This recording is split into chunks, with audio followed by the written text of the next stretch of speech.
Dad. Oh, how have you been? My children look forward to our monthly video calls with my husband, who is currently infertile overseas. Once my husband's popularity is over, we'll be able to live happily as a family of 4 again. That's what I thought. My name is. I've been dating my husband, Kenta, since high school, and we got married as soon as we graduated from university. It was each of our first relationships, and we had a love story like in a manga, and our lives were pretty much perfect. It's been 5 years since we got married, and we've been blessed with 2 children. My husband's work is going well, and I'm currently overseas, suffering from infertility.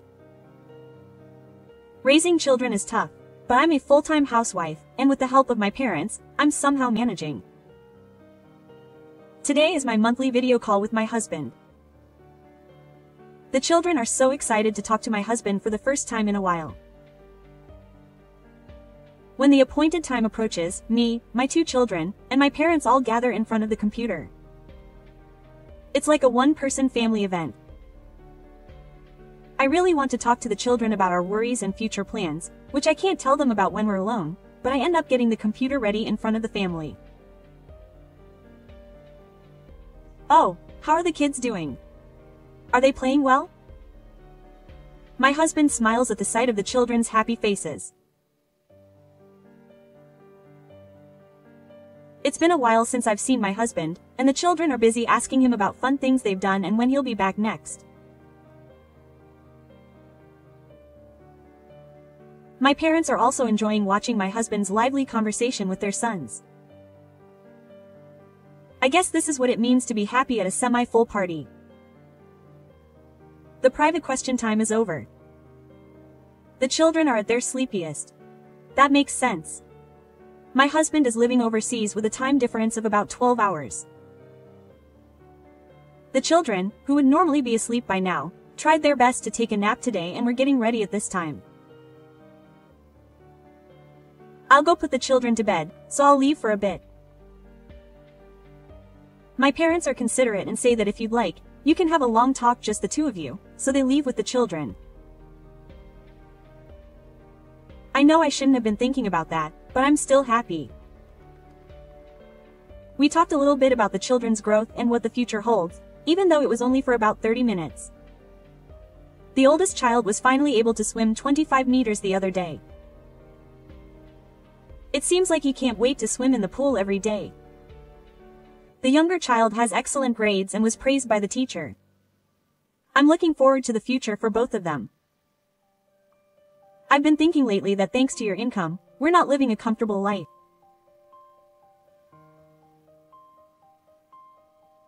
But when I think about the growth of our children, I wish I could spend a little more time with them during this difficult time. Of course, I know it's difficult, and my husband understands it, but this is an important time for us. If the project is successful, it will be easier for me to return to Japan, and I'll have more time to spend with the children and money. Let's do our best together. He encouraged me by saying that. After that, I listened to him complain a little bit about his mom friends and my husband's plans for the future, but I finally reached my limit of sleepiness. The parents who had just come back from putting the children to bed looked tired. I'm sorry. I'm at my peak of sleepiness, and I have to get up early tomorrow, so I'll end the video call for today. I told my husband that and ended the video call. I thought I would, but I was half asleep, so I only turned off the camera and microphone, and the call itself was connected. From my husband's perspective, it must have seemed as if the conversation had ended. Phew. I was overcome with a sense of satisfaction and sleepiness from having spent a meaningful time, and I said, "Thank you, Mom and Dad, for putting me to bed. Let's do our best tomorrow too." Quote. Good night. I was about to stand up when I heard that. Okay, that's the end of the call. Hello. The video call with my family is over, so I can come home now. I could hear my husband's voice calling someone happily. Huh? Is he still connected? Apparently someone is coming to visit him where he's staying. I remember him saying on the video call earlier that he had to go to the scene to conduct a secret assassination for work and it was going to be tough. Was it someone from his workplace on the other end of the line? Even so, I had a bad feeling about the sweet voice of my husband over the phone. The sleepiness that had made me feel like I could sleep like a log just a moment ago had disappeared without me noticing. I told myself that he was probably just calling a colleague to pick me up. It was just a casual thing, so I hope nothing happens. Even as I thought that, I pressed the record button on the screen. My husband left the room to take a shower, and only the bed in the bedroom appeared on the screen. My parents also felt a little uncomfortable with the tone of his voice. My mother asked, "Hey, can't Kita hear us right now?" "Yeah. I think it's okay because I've turned off both the camera and microphone for now," I replied.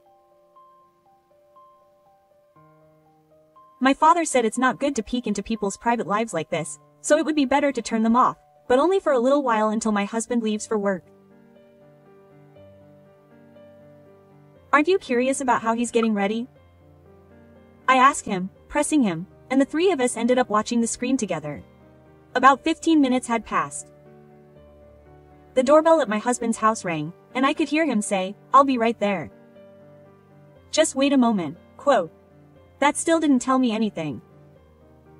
He probably took a shower before going to work, and his subordinates might come to pick him up. But I couldn't help but feel a sense of discomfort and foreboding at the excited tone of my husband's voice. I saw my husband getting out of the shower and walking across the bedroom in his bathrobe. Ah, this is finally it. No way. You can't go in a bathrobe when your subordinate from work is coming to pick you up. The closet is probably in this bedroom, my mother said anxiously to my father and me. Then, in the distance, I could hear a woman's voice. She was in her 20s, I think. She had her arm around her husband's shoulder and entered the bedroom where the computer was. Oh, can happiness really crumble so suddenly? I stared at the screen with my parents, thinking about this. This is it. It's tough. I tried to squeeze out the words, but my throat was stuck and I couldn't speak as I wanted. He had to corner me thoroughly while I was next to him. Otherwise, I wouldn't be able to get over my anger. My father was furious, saying that he was keeping quiet for now because he was recording important evidence, but he would make sure that he drew a line. As I watched the two of them lying in bed, kissing a strange woman and fondling her breasts over the screen, I couldn't help but feel helpless, wondering what they were doing. I wish the other person he was having an affair with would go on another trip. I asked my husband if he had enough money last time, and showed him the places we had traveled to on my smartphone. It's okay. My wife doesn't know how much I'm getting because I've been going to the accounting department to get a share of the money. And since I have the bank book for our savings account, my husband is relaxed and says he won't find out if I spend a little. While I was raising the children here, my husband was enjoying his affair trip without any worries. And from what I heard, it was a place he had been telling my husband he wanted to go to. And as expected, my husband started having sex with his mistress. While trying to hold back the urge to vomit, my parents and I watched my husband and his mistress having sex on the screen with blank expressions. My father said it was bad for my eyes, but I had to see it as evidence of the affair anyway, so I replied cheerfully, "It's fine."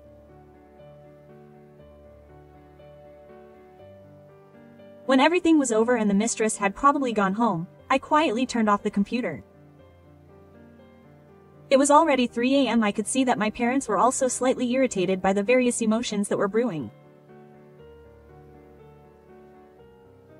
"Dad, Mom, let's go to bed for now." With that, we went back to our respective bedrooms. I couldn't fall asleep at all. My body was too tired to move, but my brain must have been in an excited state. My heart was beating at an incredible speed. I was overcome with a sense of loss, despair, and an indescribable sense of the end. What should I do from tomorrow? I wonder if I'll wake up and realize that it was all a dream.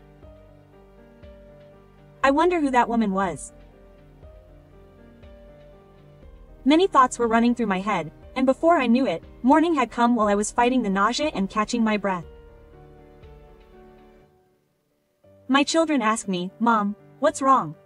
Your eyes look dull." Quote, I apologized. I lied and said that I couldn't sleep at all because I talked to Dad until late last night.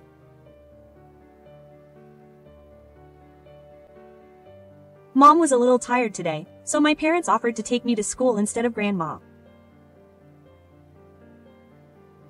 I hope Mom gets better soon. I'm off. The pure and kind encouragement from my children almost brought tears to my eyes, but I held them back and said goodbye.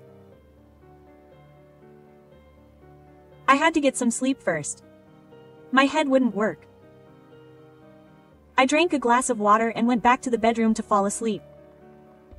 My husband wouldn't be back home again for another 2 months. I had to prepare as much as I could until then and protect my children no matter what. I must have been very tired as I vowed to myself. I slept until the time the children came home. Mom, wake up. Grandpa wanted takeout today, so I ordered pizza. Hurry, hurry. My older child woke me up and I slowly went to the front. Are you okay, Mom? My younger child looked at me worriedly. I'm sorry. Thank you. Mom, watching you guys made me feel better. I thought you had fun today and I started tickling the children, expecting them to be cheerful. Stop it. Yikes. Maybe they were relieved to see me looking cheerful. Seeing the children happily resisting, my parents looked a little relieved. You can't fight on an empty stomach. While eating pizza, I thought about the future. First, who was the other woman? Making an appointment with a lawyer? Seriously, how much compensation? Once I started thinking, I couldn't keep my head down. For the time being, I thought it would be safest to consult a lawyer. I didn't want to talk to my friends about it and have the story spread or start rumors. Fortunately, I'm a full-time housewife, so I have time during the day. After dinner and putting the kids to bed, I called my parents over and said, "It happened yesterday, but there's no point in dwelling on it." If I didn't have kids, I think I would have been worried all the time, but strangely enough, when I thought about them, I was able to calm down right away. Dad, Mom, please help me. Quote. Without a second thought, my father said, "Of course." In fact, while you were sleeping, I had called a lawyer I knew a long time ago. He proudly told me that he was the one who helped my subordinates when their wives had affairs. I felt very confident, but it wasn't anything to brag about, so I looked at my mother's face and said, "I'll help you as much as I can." I understood that I had to do something after being betrayed in this way by Kita, whom I had trusted so much. I wondered what he was planning, and he even seemed to be enjoying it. I was supposed to meet with the lawyer this weekend. My father checked my schedule to see if I could make it, and my mother said that she would watch the children, so I didn't have to worry about that. The next day, we started moving. It seemed that I had 2 months until my husband's next return. I wanted to produce something by then. First, I checked all the social media I could find. It turned out to be surprisingly easy to find. The woman was from the same company as my husband, and she was Japanese. She was a woman working as an administrative committee member at an overseas branch. I went to my husband's company, explained the situation to his boss in Japan, and asked for his help in seeking compensation from the woman he had an affair with. My boss was initially confused, but as soon as I showed him the unspecified video, he held his head in his hands and said, "I'm very sorry. I will share the situation with my superiors and take appropriate action." Quote. Next, I consulted with the lawyer about the process and necessary information for seeking compensation for divorce. This time, the video, which was inconclusive evidence, was conclusive, and the bank account footage showed the purpose of the app. The contact information for the affair partner was almost complete, so it wasn't difficult. Of course, I also reported it to Yoshinori. At first, they said it was some kind of mistake, and that I was trying to unfairly get compensation, but as soon as I showed them the video evidence, both Yoshinori and his best friend became very calm and knelt down, saying, "My son is very sorry. We will do everything we can to respond." Quote. The hardest part was explaining to my sons. At first, I didn't know what to tell them. If I lied and said that Dad couldn't come home because he was working all the time over there, my sons would grow up wanting to go see him without any doubt. I didn't want that.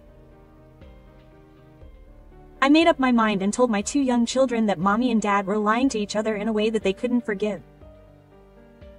I was tired of it. I just couldn't forgive them. Even if Dad came back, we wouldn't be able to live in the same house. It might be a little lonely, but will you come with me? When I asked my sons, they didn't seem to understand the gravity of the situation yet, but they said they wanted me to come with them. I couldn't help but cry. "I'm sorry. I'm sorry." The day my husband returned home arrived. I told my husband that I had booked a private restaurant because I wanted to sleep, and I waited for him with my in-laws, my parents, and my boss at work.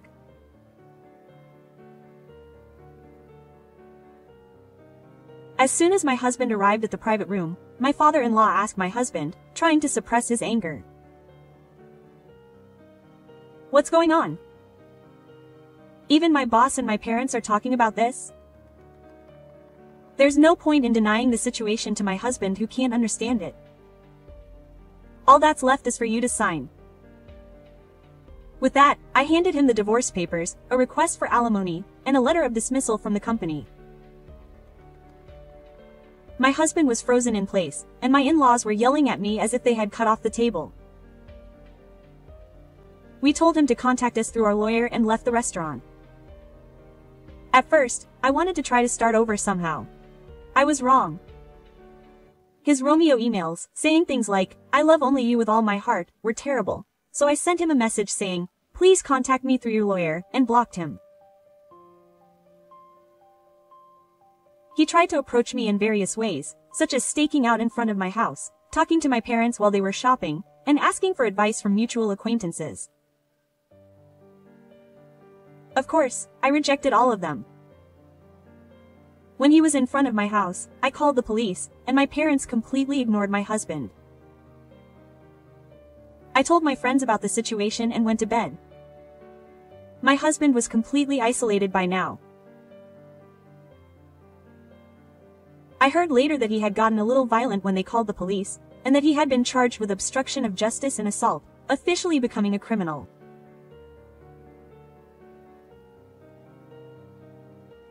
On the day of the divorce, my husband asked to see the children once a month, but when I asked him how he would come to see them, he cowered. Apparently, there was interest, so if my sons wanted to see them, I agreed to come with him during the time limit. My ex-husband has apparently been going through a pretty tough time since then. He lost his family, his in-laws were moved, and he was eventually fired from his job. He is apparently living on the edge, paying alimony annually as a day laborer. It had been quite some time since I had been able to make up for the salary I had been skimming and the couple's savings that had ended up being spent. I also broke up with the woman I had an affair with. Apparently she couldn't afford child support, so out of a sense of conscience she was willing to shoulder the burden, as it was for my grandchildren who were in high school. At first I was able to see my children, but as they got older and were able to understand each other, the frequency of our visits decreased. The 2 months passed in a whirlwind, but now it's a funny story. To be honest, I don't feel the slightest bit of sympathy or sadness no matter where my ex-husband is or what has happened to him. As for me, I invested the alimony I received and it was a huge success, allowing me to send my sons to college without much trouble. Now that my sons are independent, I bought a nice house in the countryside and am enjoying my own slow life by myself. My greatest joy now is seeing my cute grandchildren when my sons bring them over. This isn't a convenient place like the city where you can find everything, but there's a lot of nature and the air is clean, so it's very easy to live here. I don't have much to do in the city these days, so I'm really glad I moved to this peaceful place. After all, I have a family that loves me. During long vacations such as summer vacation, my sons come to visit with their families. I don't want to let go of this happiness anymore. That's how I spend my days.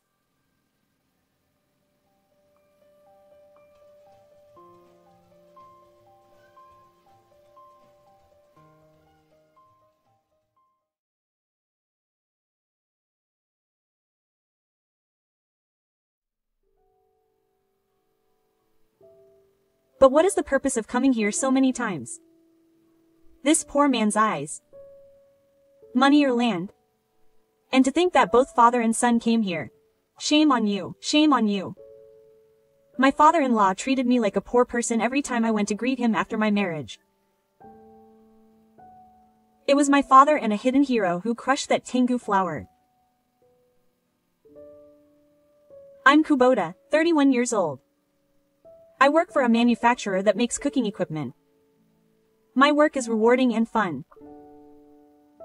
Surrounded by my favorite cooking equipment, I spend busy but fulfilling days. I've been dating someone since my college days. He's Arai Ryota. He was a senior in the same club, 1 year older than me. I only thought of him as a kind senior, but Ryota seemed to like me, and he confessed his feelings to me in the fall of my second year of college. Well, we got along well, so we just started dating, but we both like movies and eating out, and we talked to each other, and it was more fun than I expected to be with him. Ryota was a calm and kind person, so we're still dating even though there were some things that happened.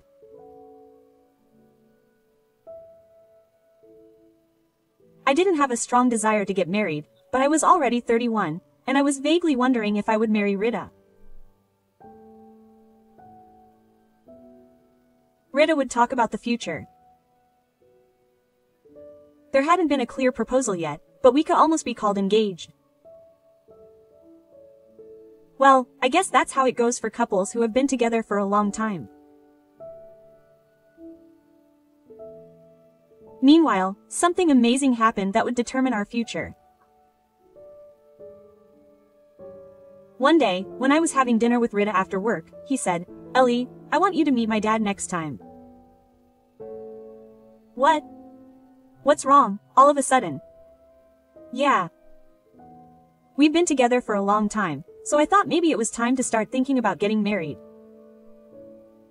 Yeah. Well, I guess so. Is this a proposal? If it was a proposal, it would be more open-minded, and I was hoping for a more romantic proposal, but hey, he's a laid-back guy. I guess it can't be helped. But still, what's wrong with him suddenly asking me to meet his father? Then Rita said, "I told you before that my family owns land, right?" Oh, that's right. That's right. Apparently, Rita's family is a prince who owns quite a bit of land in suburban Rita grew up in a wealthy family, and both his university and work were within commuting distance of his family home, but he lived alone from an early age.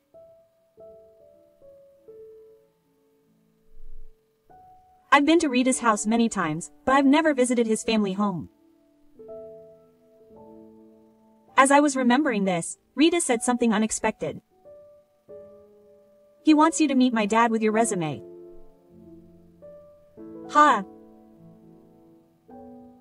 I made a strange sound at the unexpected words. I almost dropped the fork I was holding. What's a resume? Yeah. Well, we're landowners, aren't we? He's a light brown, but he has quite a bit of assets and some people approach my dad for money, so my dad is a bit wary of him. When I told him that I had a girlfriend that I'd been dating for a long time and was thinking about getting married, he told me to bring in my resume. What's that? I've never heard of a resume as a wedding invitation, but I was angry, whether he was suspicious or being treated like a fool. Rita also said, "What's wrong with you, Dad? We've been together for a long time, so you should know that I'm not that kind of woman. You should explain it to your father yourself." In the end, we finished eating that day and went back to our respective homes. I was really looking forward to the Italian food. But it's a strange story and it's not half as delicious. On the way home, I felt uneasy and irritated. Then the day came to go to Rita's parents' house to say hello. I was annoyed at the resume he asked me to write, but I wrote it carefully. I also work for a manufacturer that everyone knows by name, and my father is an office worker, but he does a decent job. Compared to Rita's parents' house, we may not be as wealthy, but we are not a family that will shy away from you. I made an appointment with Rita and we headed to the house where his father was waiting for us. We decided to take a taxi from the station. As we got closer, I got a little nervous, but I thought it would be fine. The driver was surrounded by a rice house in Mimachi. How can you find it? Is the address and directions okay? I thought, but the driver didn't hesitate and started the car. Sorry to keep you waiting. We've arrived.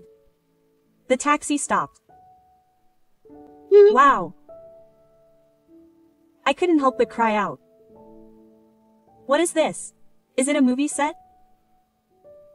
There was a magnificent Japanese mansion there, so magnificent it seemed like Edo Village. I was convinced that a taxi would come just by the name. Please, Eri. Rita opened the entrance gate and went inside. Beyond that was a straight stone-paved entrance. I completely forgot about my excitement and was completely fascinated by the well-maintained garden and plants. It was a truly magnificent house that felt like a landowner's house. Let's come in. When Rita took me up to the entrance, an elderly woman greeted me. Mother. I hurriedly tried to say hello, but the woman was a maid.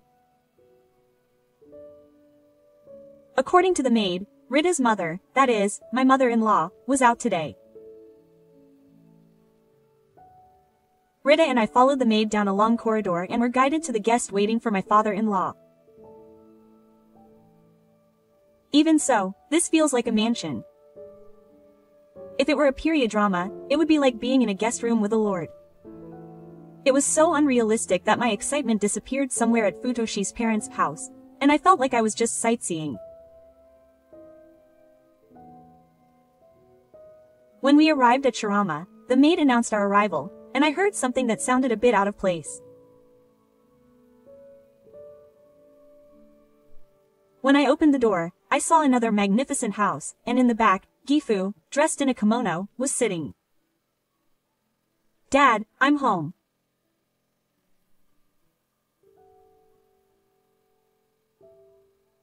Gifu dropped his eyes to the newspaper he was reading and didn't even look at me. Dad, this is Eri, who I've been dating since college. Nice to meet you. I'm Kubota Eri. When I said that, my father-in-law threw the newspaper on the tatami mat and asked, "What do you want?" Yes. For a moment, I didn't know what he meant. Saturday or Friday? I've never thought about that. Gifu cut me off as I was about to argue.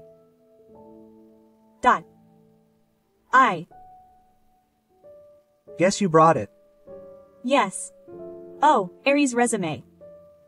You wrote it for me, didn't you? Ah, that's it. Yes, I've written it. Yes, here it is. I handed my resume in an envelope to my father-in-law. He looked at it and made a sour face. An office worker? He's a poor man who came to see me. I was angry at his words and retorted. I'm sorry to say this, but when I met you, I didn't know that your family was a landowner. Of course, we're not dating for the sake of land or money. It was you who asked me to date you in the first place. Shut up. You say that now, but if you get married, you'll definitely be counting on our land and money. And what's with you talking back to me? You're a poor man, so be ashamed. I don't want to see your face. Go home, Dad. You start saying, "Odo," but you're noisy. Shut up. My father-in-law's words are the end of you. What's with this stubborn old man? I understand. Since I can't seem to talk calmly, I'll excuse myself for today. In the end, we decided to go home that day without being able to have a proper conversation. It's mad to call someone a poor person without a head. I walked through the hallway of the mansion and the stone paving of the entrance twice as fast as I came. Ari? Rita followed me from behind, but I didn't even look back. What's Rita? Why can't you just take a little bit? Dad, you can't say anything to me. I'm going to get married and keep that gift, so I'm going to be in trouble if Rita doesn't be a little more responsible. When I got home, I immediately told my parents about what happened today. My father, who was listening, said with a wry smile, "Well, I'm surprised by the resume, but I'm being treated like a poor person." Are we that poor? This is no time to laugh. Dad. I can't help but get angry when I'm called a poor person who came to the house. Well, rich people live in fear of their assets decreasing. Really? That person didn't seem like that. But you know, I can't imagine this from Narita, who is a gentle and kind person. Is he like his mother? I wonder. Your mother was in a bad mood today. Well, maybe she was in a bad mood today too. I hope we can understand each other after talking a few times. Yes, that's right. I regained some of my composure after talking with my father. Even so, my father is gentle. In reality, I think there are more stories of fathers who have their daughters taken away by their wives getting angry and saying that their daughters won't give them to someone like you. While I was talking with my father, Morita called my cell phone several times. I didn't answer the phone, so at the end he sent me a message online saying sorry for everything today. What? If you're going to apologize, you should have just bought it then. I didn't feel like rewriting the phone call, so I just replied with a message. After that, both Morita and I were busy with work, and the next time I met with Morita was almost a month after that day. Naturally, it was about when I went to say hello. Ari, I still want my father to acknowledge Ari. I wonder if you'll come to my parents' house with me again. Hey, do you think we're poor, Rita? Do you think I'm after money? Of course not. If that's the case, Rita's father should treat me poor, and Rita should argue back. You couldn't say anything last time. I get it. I'll try my best too. Rita seems unreliable. But he said he'd try his best, so I decided to trust him and go to greet his father-in-law again. I'll come in. I stepped into Rita's parents' house again. Today, Rita's mother was not there, and the maid showed me around. Dad, I'm coming in. Rita called out to the guest room, but there was no response. When I opened the living room, my father-in-law was sitting on the altar with his eyes down on the newspaper, with a stern look on his face, just like the other day. Then Rita went to his father-in-law. Dad, I want you to acknowledge Aries' marriage. Then my father-in-law looked up from the newspaper he was reading and glared at me. What's it like this time? Dad, you're talking like that, poor. Futoshi was about to say that, but his father-in-law glared at him. Futoshi was silent. Wasn't he going to argue back? Even so, it makes me angry when he opens his mouth and calls people poor. If Rita can't do it, I'll argue back. I'm sorry, but my name isn't poor. My name is Kubota Eri. I don't know. To me, all poor people are the same. I wonder if we can't have a proper conversation today either. And in the end, both of them just looked down. The father-in-law continued. Not once, but twice. Your parents are probably after our money anyway. If they find out that the man their daughter is dating is the family of the bloodlord, they'll just leave their daughter alone. That's why I hate poor people. I'd like to see the face of this poor parent. Ah. I don't care about me, but even if he's Rita's father, I can't forgive him for talking about my parents like that.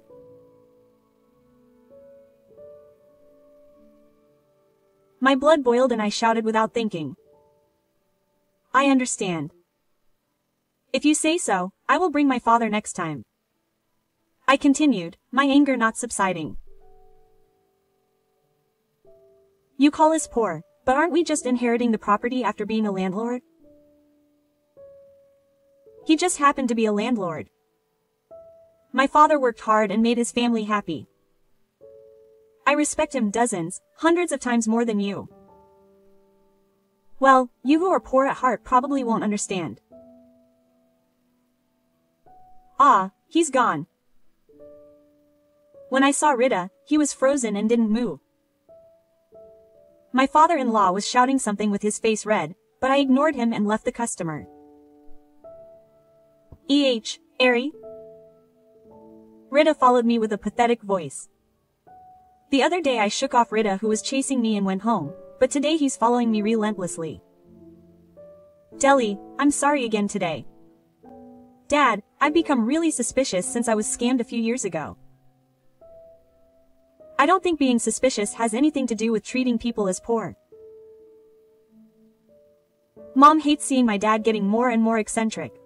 She says she hates seeing my dad like today, especially on days when we have visitors, so she goes out. Mom is kind, so maybe I'm like her. Rita laughed helplessly. Rita's stories continued until we got to the station, but I didn't hear even half of them because I was still angry. Even so, even in the second greeting, he insulted my parents by calling them poor, but I feel bad for Rita, but honestly, I don't care about marriage anymore. More than that, I want to somehow make that father-in-law say his lesson. I won't be able to calm down until I do that. As soon as I got home, I told the fisherman again what happened today. And after hearing everything I said, my father said quietly that I had taken my father with me in the heat of the moment. But I can't believe Eri has been through that twice. Well, regardless of what will happen in the future, we are in a relationship where we thought about marriage at least once. As a parent, I can't keep quiet either. Dad, will you come with me? Oh, of course. By the way, where is Rita's family home? It's a San. Dot. Oh. Rita is a Rita. Yes, but what's the problem? I see. I was looking at my father, who seemed to have something stuck in his hands, when I heard a knock on the living room window. My mother opened the curtains. Oh, it's been a while since we last saw Kohei. Good evening, thank you. I turned towards the voice and saw my childhood friend Kohei, who lives next door, come in through the living room window. Hey Kohei, if you're coming to someone's house, you should come in through the front door. Isn't it fine? It's closer to come through the garden. We've known each other since we were kids, so why bother with that now? Auntie. That's right. I've had this exchange dozens of times. Kohei and I are next door neighbors and the same age as each other. We've been friends since we were toddlers. So, Kohei, what's up? Oh, this. I got a lot of apples from an acquaintance. Mom told me to take them to Erenchi. I haven't seen you in a while, so I came to deliver them. You like Ellie, right? Wow. Thank you. Ah, those apples look delicious. Oh, thanks, Kohei.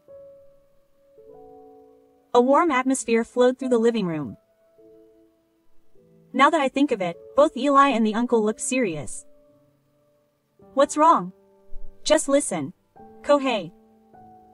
I told him about the time I went to greet Rita's house. I can tell Kohei most things. Kohei listened to my story and said, I see. But how about that? Rita is 1 year older than us, so he's about the same age as our parents. I wonder. He looked a little older than my parents though. I see. Then I'll have to borrow money and use the vacant land while thinking about inheritance soon. What does that mean? According to Kohei, if you leave the land you own as it is, the entire price of the land will be subject to inheritance tax, but if you build an apartment or condominium on the land and take out a loan, it will be a great way to avoid taxes.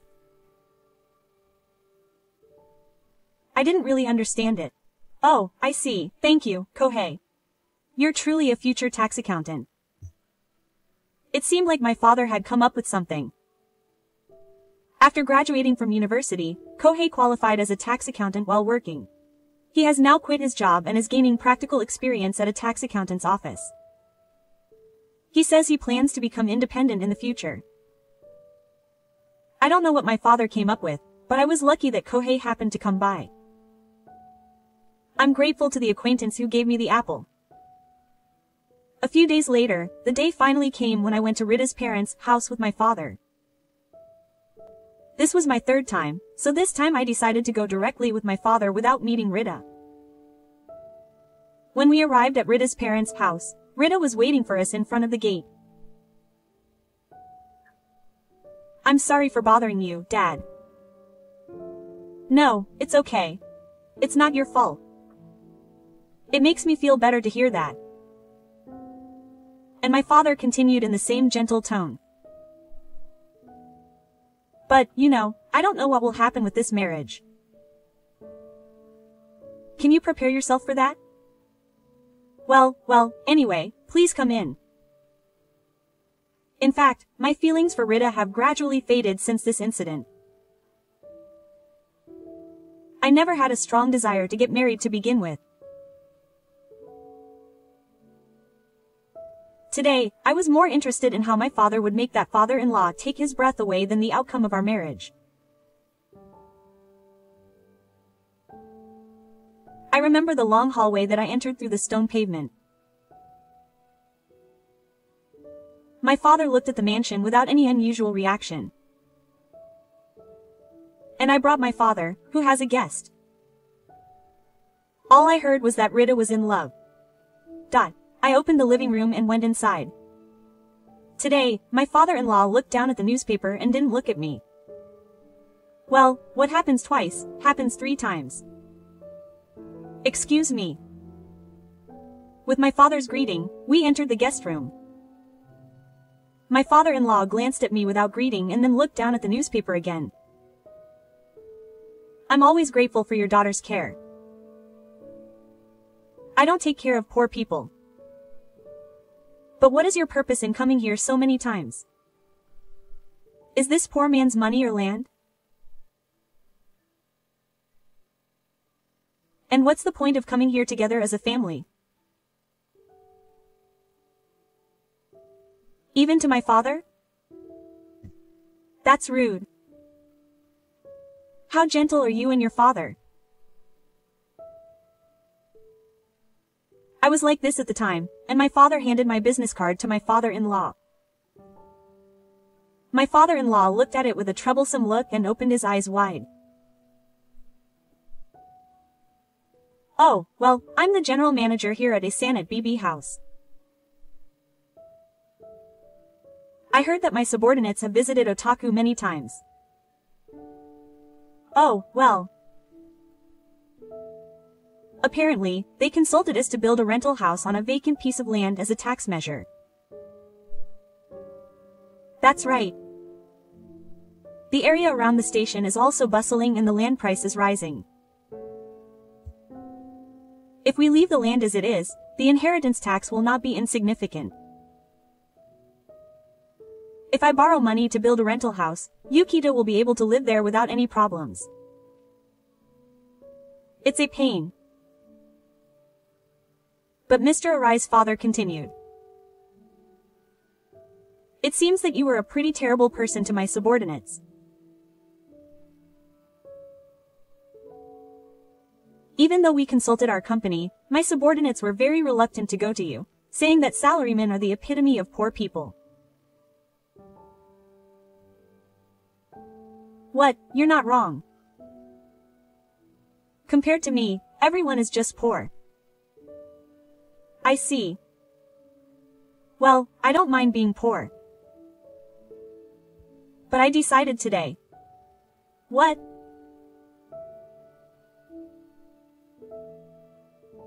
Our company will stop using your land altogether. What? Mr. Arai, you said earlier. The area in front of the station is getting lively. Times are changing. When I was young, the customer was God. No matter how badly they said things to me, I maintained a strong relationship with them. That was the Showa era salaryman. But now it's the Reiwa era. Our company president has also changed his policy to refuse customers rather than causing trouble with them.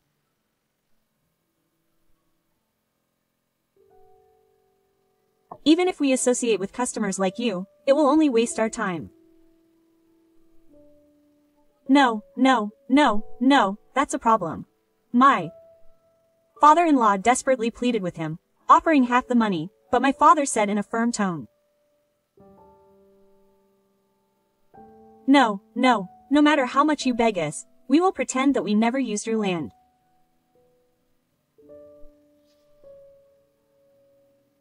My father-in-law has lost all his momentum. Mr. Arai, from your point of view, our family may be poor. But for me, it's not a big loss if our plan to use your land is cancelled. If I see you, you're poor. And my father said to Rita, who was also getting the same gift. Rita, our family has the same policy. We don't want people who are in trouble. It's a shame because you are a kind and good child, but I wish you could protect Eri from your father a little more. I might have thought about just marrying you. I'm sorry, but let's put the marriage talk back on track for now. Eri has been through a lot of hardships. Yes. Rita could only nod weakly. Leaving the two of them groaning, my father and I left Rita's parents' house. Your father was cool. I'm sorry about what happened with Rita, but thank you. Ah, well. I was happy to see the consistent and reliable side of my father, who is always gentle. I remembered what Kokohira said the other day. That's right. Heroes are surprisingly close. As for what happened with Rita, unfortunately, at this first glance, Rita and I ended up breaking up. I was depressed for a while after breaking up with someone I had once thought of marrying, but I was able to become more positive by immersing myself in my work. According to my father, it was difficult to find a company to work with on the land owned by Rita's father. The land was not particularly attractive to begin with, and the fact that my father's company, the largest in A, had pulled out was a rumor in the industry, and the land specifications were left in abeyance. When things did not go as expected, my ex-father-in-law was even harsher on my mother-in-law and the maid, and both women left the house. Rita's marriage to me was also a sudden death. He probably won't be returning to his parents' house now. I wonder what my ex-father-in-law is doing alone. Well, it has nothing to do with me. As for me, I got married a few months after breaking up with Rita. The reason the marriage was decided so quickly was because the other person was Kohei, who became an unexpected hero in this case, and he started to show up every now and then after that day. That was the trigger for us childhood friends, who had been a little distant, to become closer. My parents also felt safe with Kohei, so the talk progressed smoothly. My mother was wondering about Kohei from the beginning. That's how it turned out. After completing his work experience as a tax accountant, Kohei fulfilled his dream and set up his own office. I live with Kohei in that home office and help with the clerical work. Of course, it was my father's house builder who built our house. Kohei, can I clear away this tower of documents? Oh, it's heavy, so I'll do it. Recently, Kohei has been kindly noticing my health. Yes, I have a baby in my belly. It was unfortunate about what happened with Rita, but my father's help has deepened the bond between our families. He has known Kohei's parents since he was little and they really care for me like their own daughter. I've always wanted a daughter. I'm so happy. I'm so happy right now, surrounded by such warmth and security.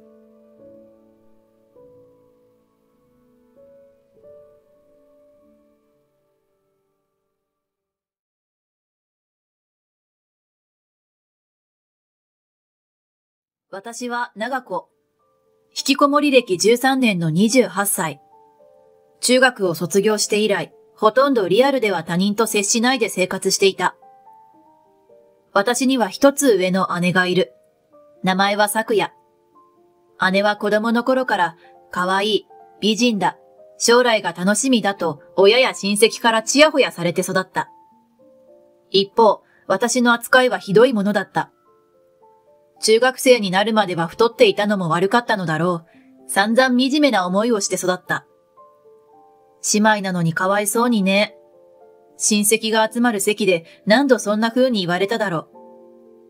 その度、外面のいい姉は、中ちゃんはすごく絵が上手なの。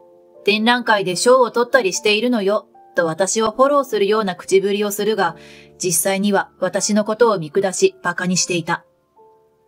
不細工な妹にも優しい私を演じる姉が私は嫌いだった。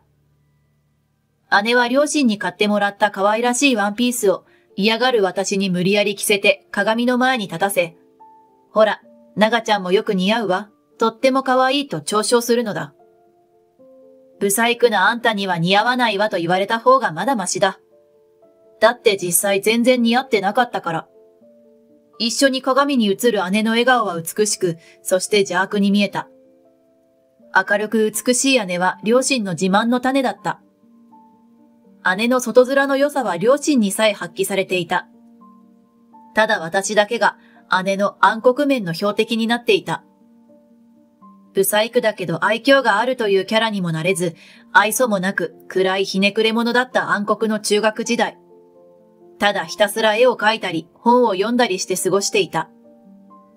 学校の成績は悪くはなく、科目によっては姉よりも優秀なくらいだったが、とにかく人とコミュニケーション取るのが絶望的に下手で、高校に進学する気にはなれなかった。不細工な上に学歴もないなんて、将来どうするつもりなの？こんな妹がいるなんて人に言えないじゃない。姉は嬉しそうにそう言って笑っていた。別に姉の知り合いに紹介してほしいなどとは思わなかった。引き立て役として利用されるのもごめんだったし。こうして私の引きこもり生活が始まった。姉も私も自分の部屋があるので、めったに顔を合わせることもなくなった。たまに見かける姉は相変わらず美人で、おしゃれで、世界は自分を中心に回っていると思っているようだった。姉は何度か付き合っている彼氏を家に連れてきたが、当然私は紹介されなかった。美人だからモテるけど長続きはしない。それは姉の性格によるところが大きいと思う。私は親に心配をかけるのも不本意なので、通信制の高校を卒業した。相変わらず引きこもったまま、外に働きに出ることはなかったけれど。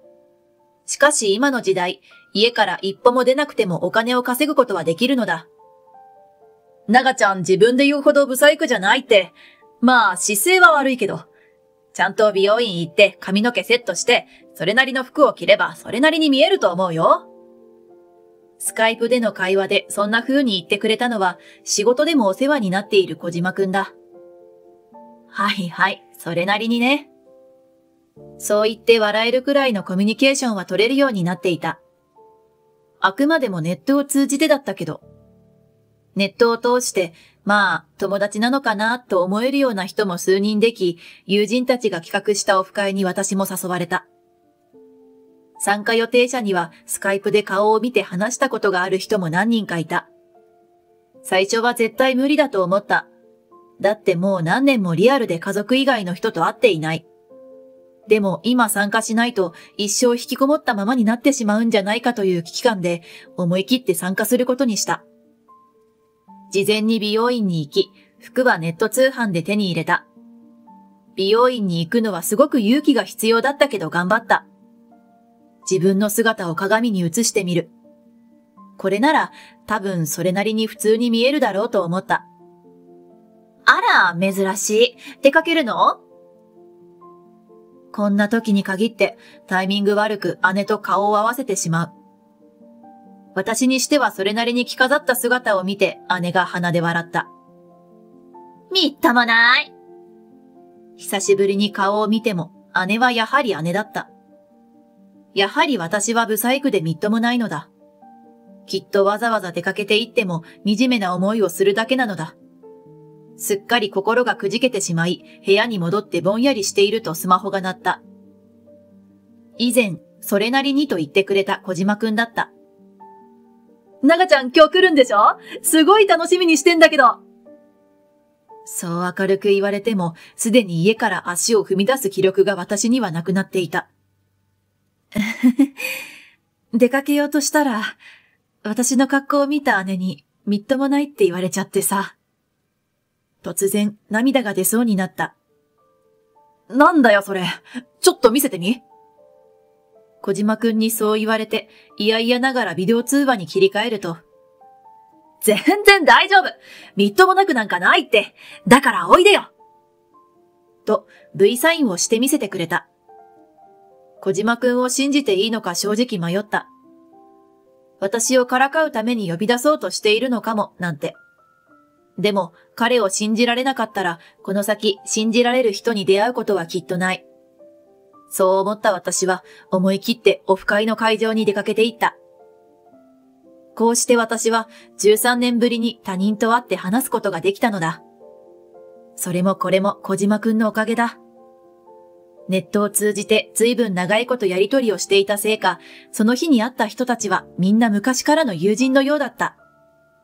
もしも私が子供の頃から物語の世界に逃避していなかったら、物語の中に出てくる心優しい人々や夢や希望のお話を知らなかったら、そんな世界や人たちがどこかにいると信じられなかったら、とっくの昔に絶望していただろう。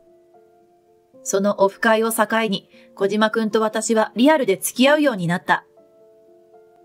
彼は私の一つ上で、小説や漫画やアニメやゲームや映画の話ができて、猫と暮らすのが夢だというところまで私と同じだった。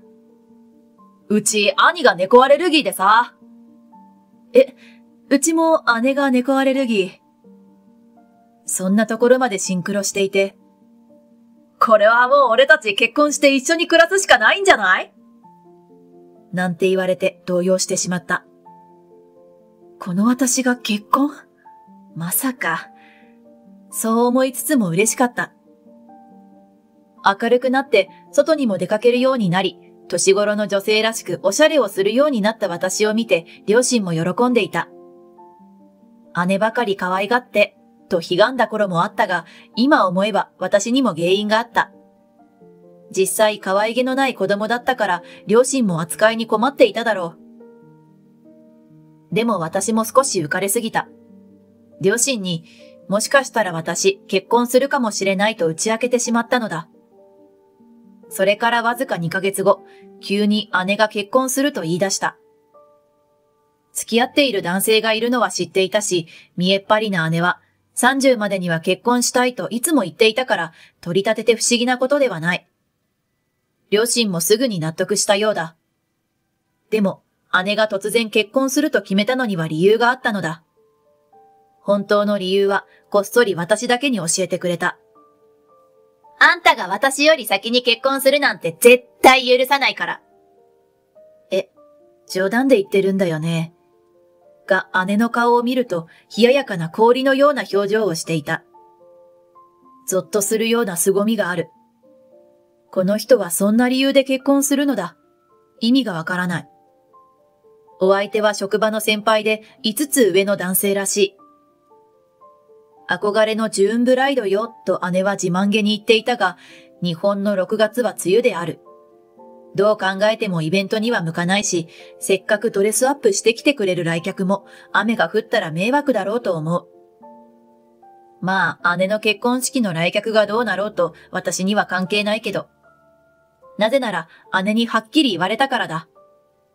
私に妹はいないことになってるから、あんたは結婚式に来ないでね。もともと参加するつもりもなかったが、すでに存在を抹消されているとは知らなかった。両親は取りなそうとしてくれたが、姉は聞く耳を持たない。なんだよそれ、ひでえな。長ちゃんの姉さんは美人なのかもしれないけど、性格は最低だな。そんな風に言ってくれたのは、もちろん小島くんだ。長ちゃんはそれでいいのか?いいも悪いも、席もないのに出かけて行って恥をかくのは私だし、まあ私は姉が家から出て行ってくれればそれで嬉しいから。これは私の本音だ。なんかムカつくな。ちょっとギャフンと言わせてやりたくない?ギャフンって本当に言う人初めて見た。そう言って笑い合った後、小島くんは、長ちゃんの姉さんをやり込める計画を立て始めた。少しお金かかっちゃうかもしれないけど、と困ったように小島くんが言う。お金のことは構わない。私には特に使うあてのない貯金がかなりあるから。そうして姉の結婚式当日、タキシードを着た小島くんがハイヤーで迎えに来てくれて、私は姉が披露宴を行うホテルへと向かった。長ちゃんすげえ気合入ってる!そう、小島くんが驚くのも無理はない。私はオートクチュールのドレスを身にまとい、遠目にもわかるほどの、いかにもお高そうなジュエリーをいくつも身につけていたからだ。この日のためにプロのメイクとヘアメイクも頼んで大変身だ。すげえ綺麗。孫にも衣装。それ褒めてないから。そんな軽口を叩いているうちにホテルに着いた。私たちが向かったのは姉の披露宴と少し離れた別の会場だ。そこで行われるのはナーガ、転生伝説大ヒット記念パーティーだ。ナーガは私のペンネーム。転生伝説は私の書いた漫画のタイトルだ。小島くんと私はもともとイラスト投稿サイトで知り合った。小島くんは私のイラストや漫画のファンだと言ってくれて、私がウェブコミックでデビューする際、リモートでアシスタントを引き受けてくれたのだ。デジタル作画なのでパソコンさえあれば家から一歩も出ずに仕事ができるし、アシスタントを使うことも可能なのだ。便利な時代になったものだと思う。ながちゃんの作品は結構重いけど、最後には希望があるところがいいよな。だから絶対ながちゃんはいいやつだと思ってた。そんな風に言って抱きしめてくれたとき、私は生まれて初めて人の胸で泣いた。今まで誰にも言えずにいた辛かったことや悔しかったことを小島くんに打ち明けて、私の心は随分軽くなった。そんなわけで小島くんは私のことも姉の正体もほとんど知っている。姉の結婚式は滞りなく終了し、披露宴が始まっていた。新郎新婦の紹介ビデオ、関係各位のスピーチ、友人からのメッセージ、など定番の進行が続いたところで司会者から、それではここで新婦の妹さんからのメッセージを中継でお届けしますという紹介が入る。妹さんは本日当ホテルの他の会場にて催されているパーティーの主賓でございます。そんな事情でお姉様の披露宴にはご出席が叶わなかったのですが、お姉様のご結婚に直接一言お祝いを申し上げたいということでございます。両親によると、特に会場がざわつくことはなかったようだ。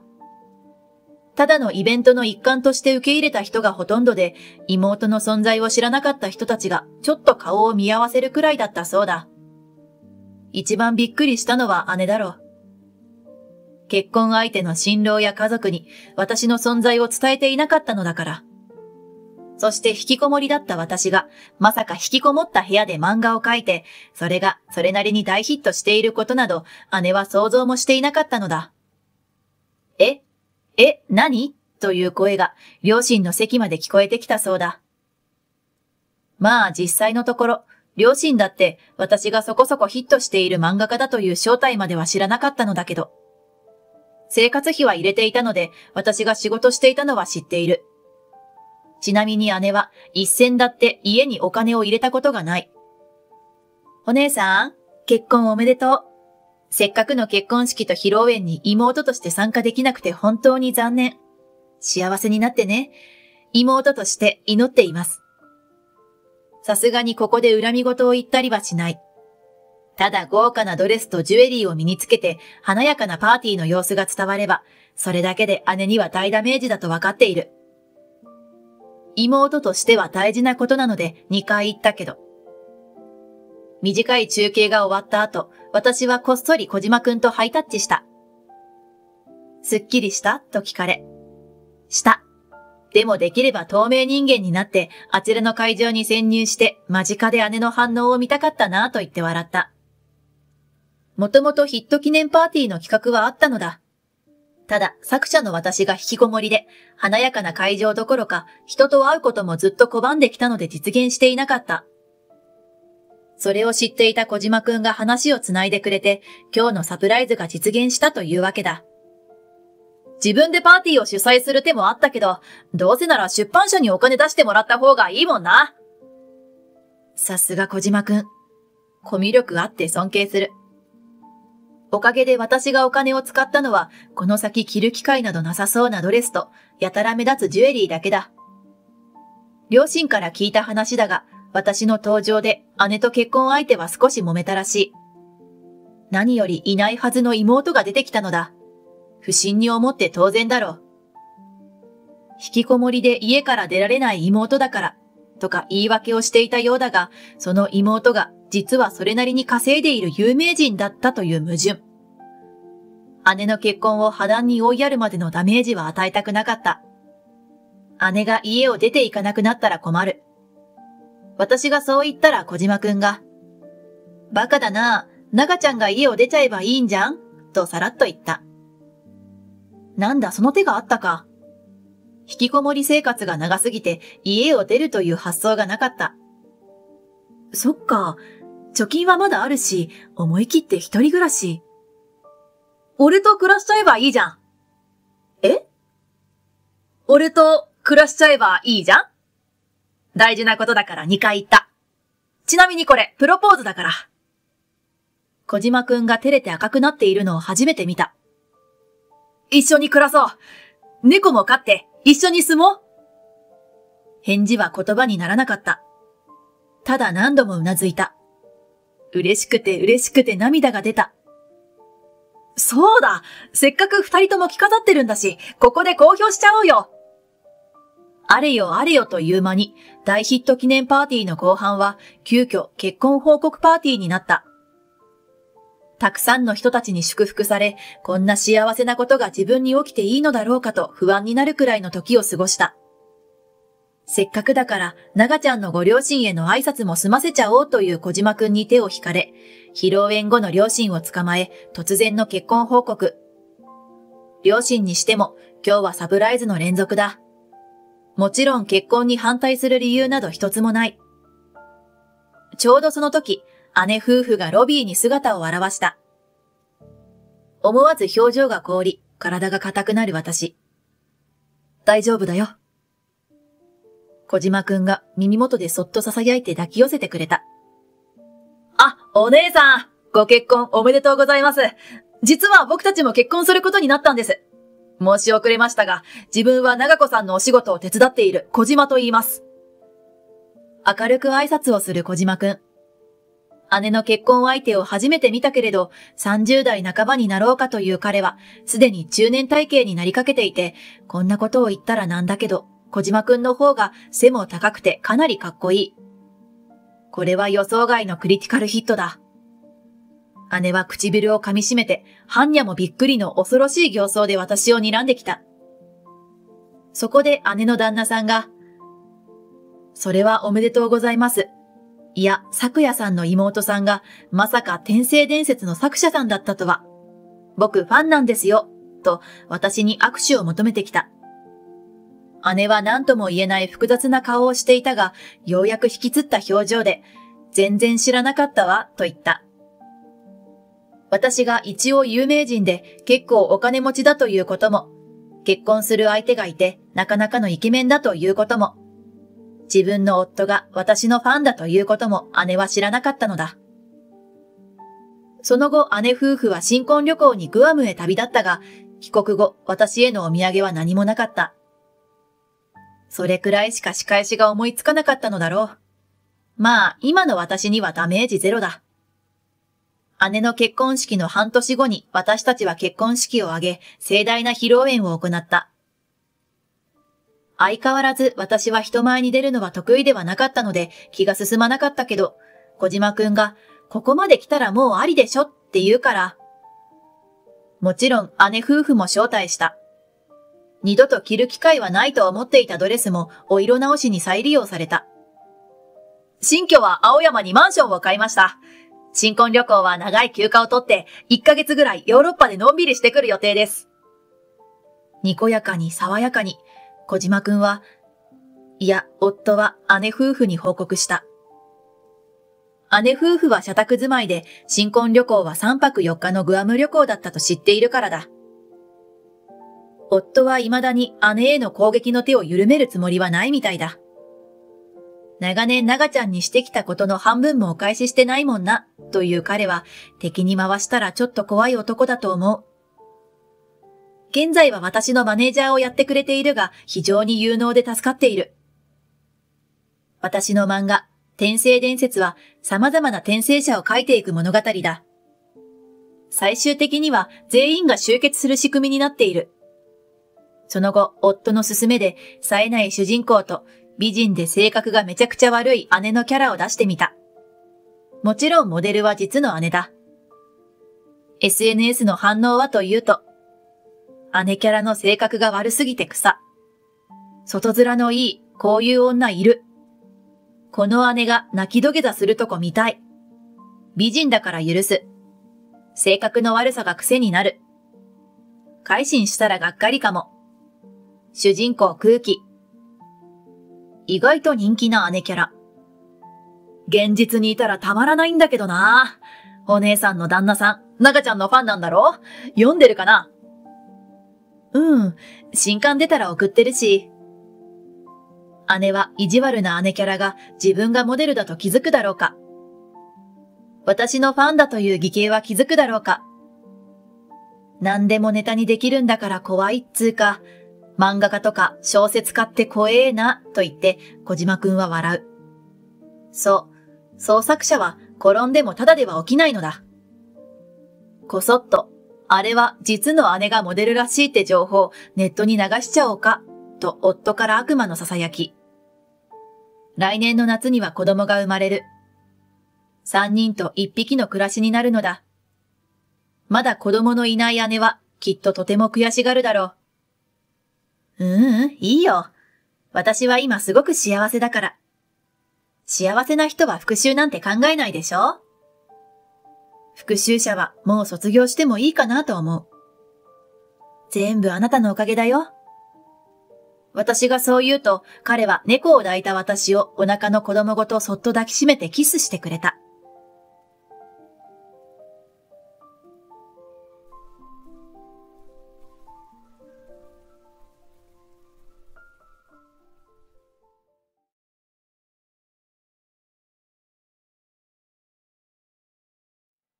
新規顧客の獲得はお前の業績じゃない。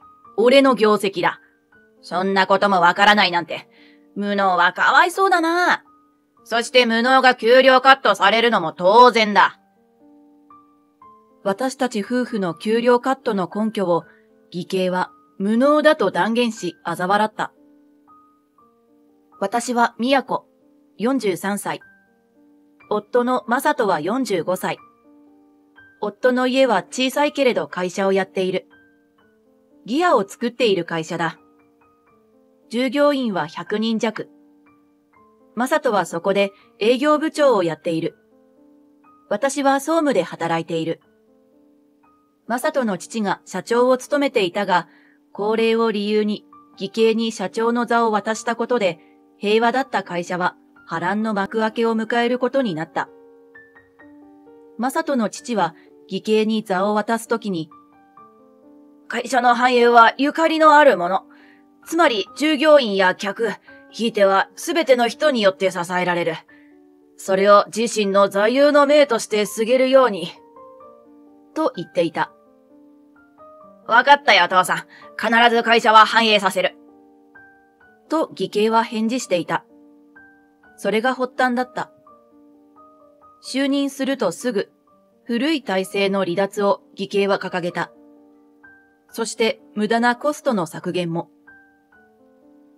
経営改革をしていかないと、令和の世の中に立ち向かっていけないのだそうだ。対して経営が危ないというわけでもないのに、経営改革なんていう義兄をその時不思議に思ったが、ことはどんどん大きくなっていった。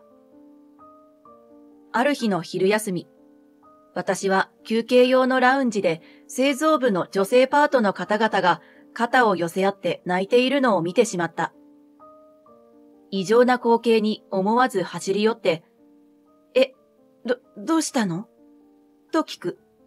すると、聞いてください、宮子さん。こんなことって。と、女性のうちの一人が泣きながらハンカチを握りしめて叫ぶ。社長が今日現場に来て全員を集めて宣言したんです。パートへの夏の寸志を今年からなしにするって。コストカットだって。私は絶句した。なんだってそんな。寸志カットなんて総務に話すらまだ来ていなかった。とんでもない話だ。人に寄り添うのが総務。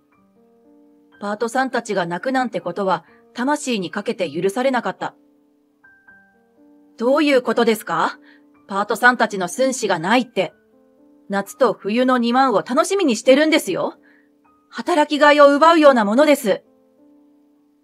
私は社長室に駆け込んで激怒する。すると、そんな甘いことを言ってるから時代に乗り遅れるんだ。いつまでバブルの好景気と同じ気持ちでいるんだ、平和ボケが。と逆に一括されることに。消費税だって何もないところからできて、今や 10%。そしてこれからも上がると言われている。あぶくのように銭を使う時代から、むしり取るところからむしり取る時代に変わったんだよ。それが時代の流れだ。と高飛車に言われた。パートは非正規だ。弱い者はむしり取る対象だ。社の方針が嫌なら臨時雇いだ。ご自由な立場だろうが、辞めればいい。辞めてくれりゃ人員削減にもなって、それもまた経費削減になる。はぁ？パートさんたちにも家族があって暮らしがあるんですよ。家族があって暮らしがある。それと寸志カットを天秤にかけて、寸志がなくても地べたを這い回って会社にすがって生きていくんだろうよ。そこにコストカットの道がまた開けるわけだ。なんだこいつ。自分の言っていることがいかに不義なことか。会社を支えてきてくれたパートさんに対して何ということを。私はあまりの言葉に絶句した。義兄ながらありえない。こんな奴に権力が渡るなんて、つくづく血縁というものは残酷だ。当然議論はいつまで経っても平行線だった。がっくりと肩を落として私が社長室を出る。製造パートさんたちがその様子を見ていた。ごめん、話にならなかった。私はうなだれる。すると後ろから、どうしたみやこ？製造部の女性たちをかき分けるようにして出てきたのは、あなた。私は顛末を話すことに。それはひどい。ひどすぎる。夫も絶句した。兄さんだし、俺が話してみるよ。今度は夫が社長室に入っていった。昼休みが終わった。終わったので私は仕事に戻る。しかし、夫は社長室から出てこなかった。具体的な言葉は聞き取れなかったものの、何やら義兄の罵る声は聞こえた。それが1時間は続いた。そして、夫が出てきた。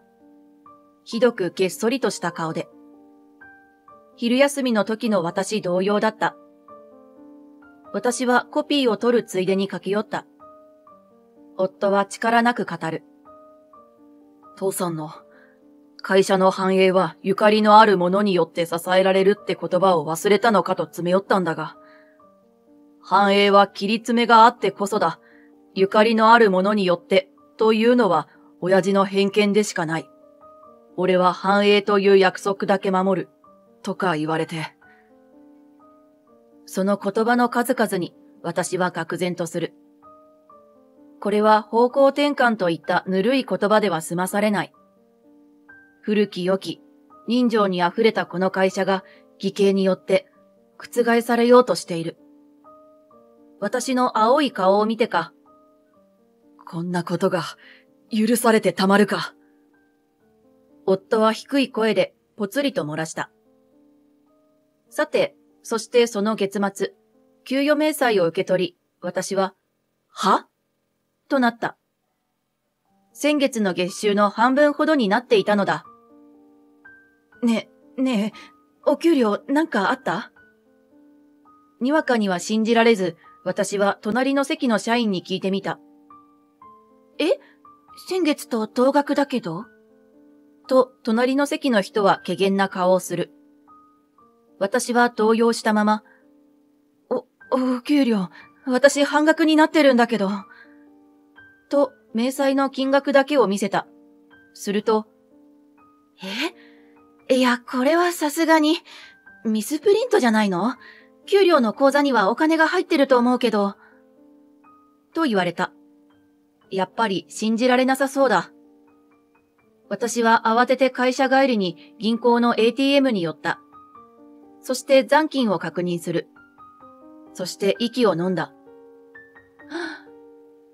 やっぱり、半分しか入ってない。私は顔面蒼白で帰宅した。すると、同じく顔面蒼白で仁王立ちする夫の姿が玄関に。給料が、半分になっていた。途切れ途切れに言う夫。私も、半分になってた。そのまま返す私。私たちは次の日、偽計を問いただそうと決めた。さて次の日、決戦に私たちは社長室に向かった。いや、待っていたよ。話は、給料のことだね。とか、ドラマみたいな物言いをする義理の兄。そしてにやりと口角を持ち上げて笑った。俺は社長に就任してから言っている。経営改革をしていかないと、令和の世の中に立ち向かっていけない。無駄なコストは削減だと。削減にあたり模範はいる。パートの寸志の1ヶ月前。まずは身内から無駄なコストを切っていこうという考えだ。無駄なコストって。私は声を荒げる。夫がそれを制して言った。俺はこの3ヶ月以内で大口の取引先を3つ確保した。そして契約継続も全件もらった。無駄なコストの前に、俺はそれなりに業績も出してたはずだけど。もっともな理由だ。この資本主義社会、能力に見合った金はもらって叱るべきだと思う。しかしそれに対して信じがたい言葉が義兄から出た。お前の業績じゃないだろ？それは、俺が就任したからだろ？は？私と夫は同時に聞き返してしまう。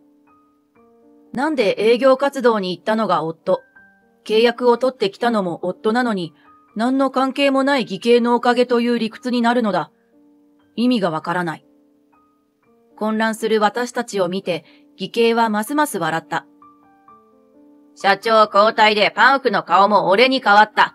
そのせいで新規顧客ができたんだ。若い社長への代替わりはトピックだし、時代についていけるという証明になるしな。だからお前の業績じゃない。俺の業績だ。そんなこともわからないなんて、無能はかわいそうだな。そして無能が給料カットされるのも当然だ。こんなの、正当な評価なんて言えない。パンフレットの写真が変わっただけで、義兄の業績だと？義兄のおかげだと？私はブルブルと震えて立ち尽くす。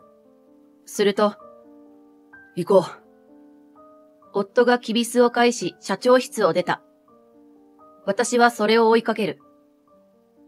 今から父さんのところに話しに行く。さて、それから1時間後、夫が義父を連れてきた。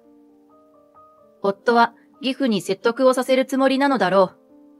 実の父親だし、何と言っても前代社長だ。そのまま2人で社長室に向かっていたが、私の姿を見た義父から一緒に来いと声をかけられた。その時、私は義父の顔を見た。そして少し驚いた。なんと、少し、笑いをこらえたような顔をしていたのだ。どうして、こんな事態で笑っているのだろう。疑問に思ったまま、私は2人と一緒に社長室に入る。すると、お前。義父がついにこらえきれなくなったのか爆笑した。パンフレットで業績。しかも、給与カットでコストカット。あまりにも暴君すぎて、我が息子ながら滑稽すぎて。マサトの言っていることがにわかには信じられなかったが、給与明細を見てむしろ爆笑してしまった。ここまでひどいと逆にすがすがしい。見ておけんな。義兄は急にやってきた父親を見て、一瞬その来訪自体に驚いたようだったが、もう経営を立ち退いた身でしょ。どうぞごゆるりと隠居生活を。とか言ってきた。その嫌味で傲慢な態度。椅子から立ち上がりもしない。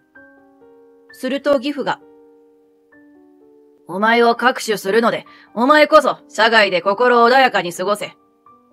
とか言い出したのだ。義兄がいきなりの通知に飛び上がった。首って、俺が社長だ。王さたる俺は、王さらしく王さとしての引き際は、王さの俺が決める。まくし立てる義兄。しかしそれを軽く言いなすように。うるさい長の上の長の存在を今こそあらわにしようぞ。とからかうように言うと、義父はにやっと笑った。そして、来月の取締役会でお前を更迭する。と告げた。義父は、いさめに来るだけかと思っていたのに、いよいよ具体的に義兄をクビにする方向の話が出てきて、義兄も私たちも息を飲んだ。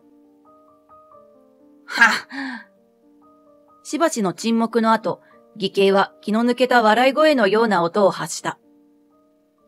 聞きませんよ、そんなの。確かに取締役会は存在しますが、そこで私を罷免すると会議にかけるんですか。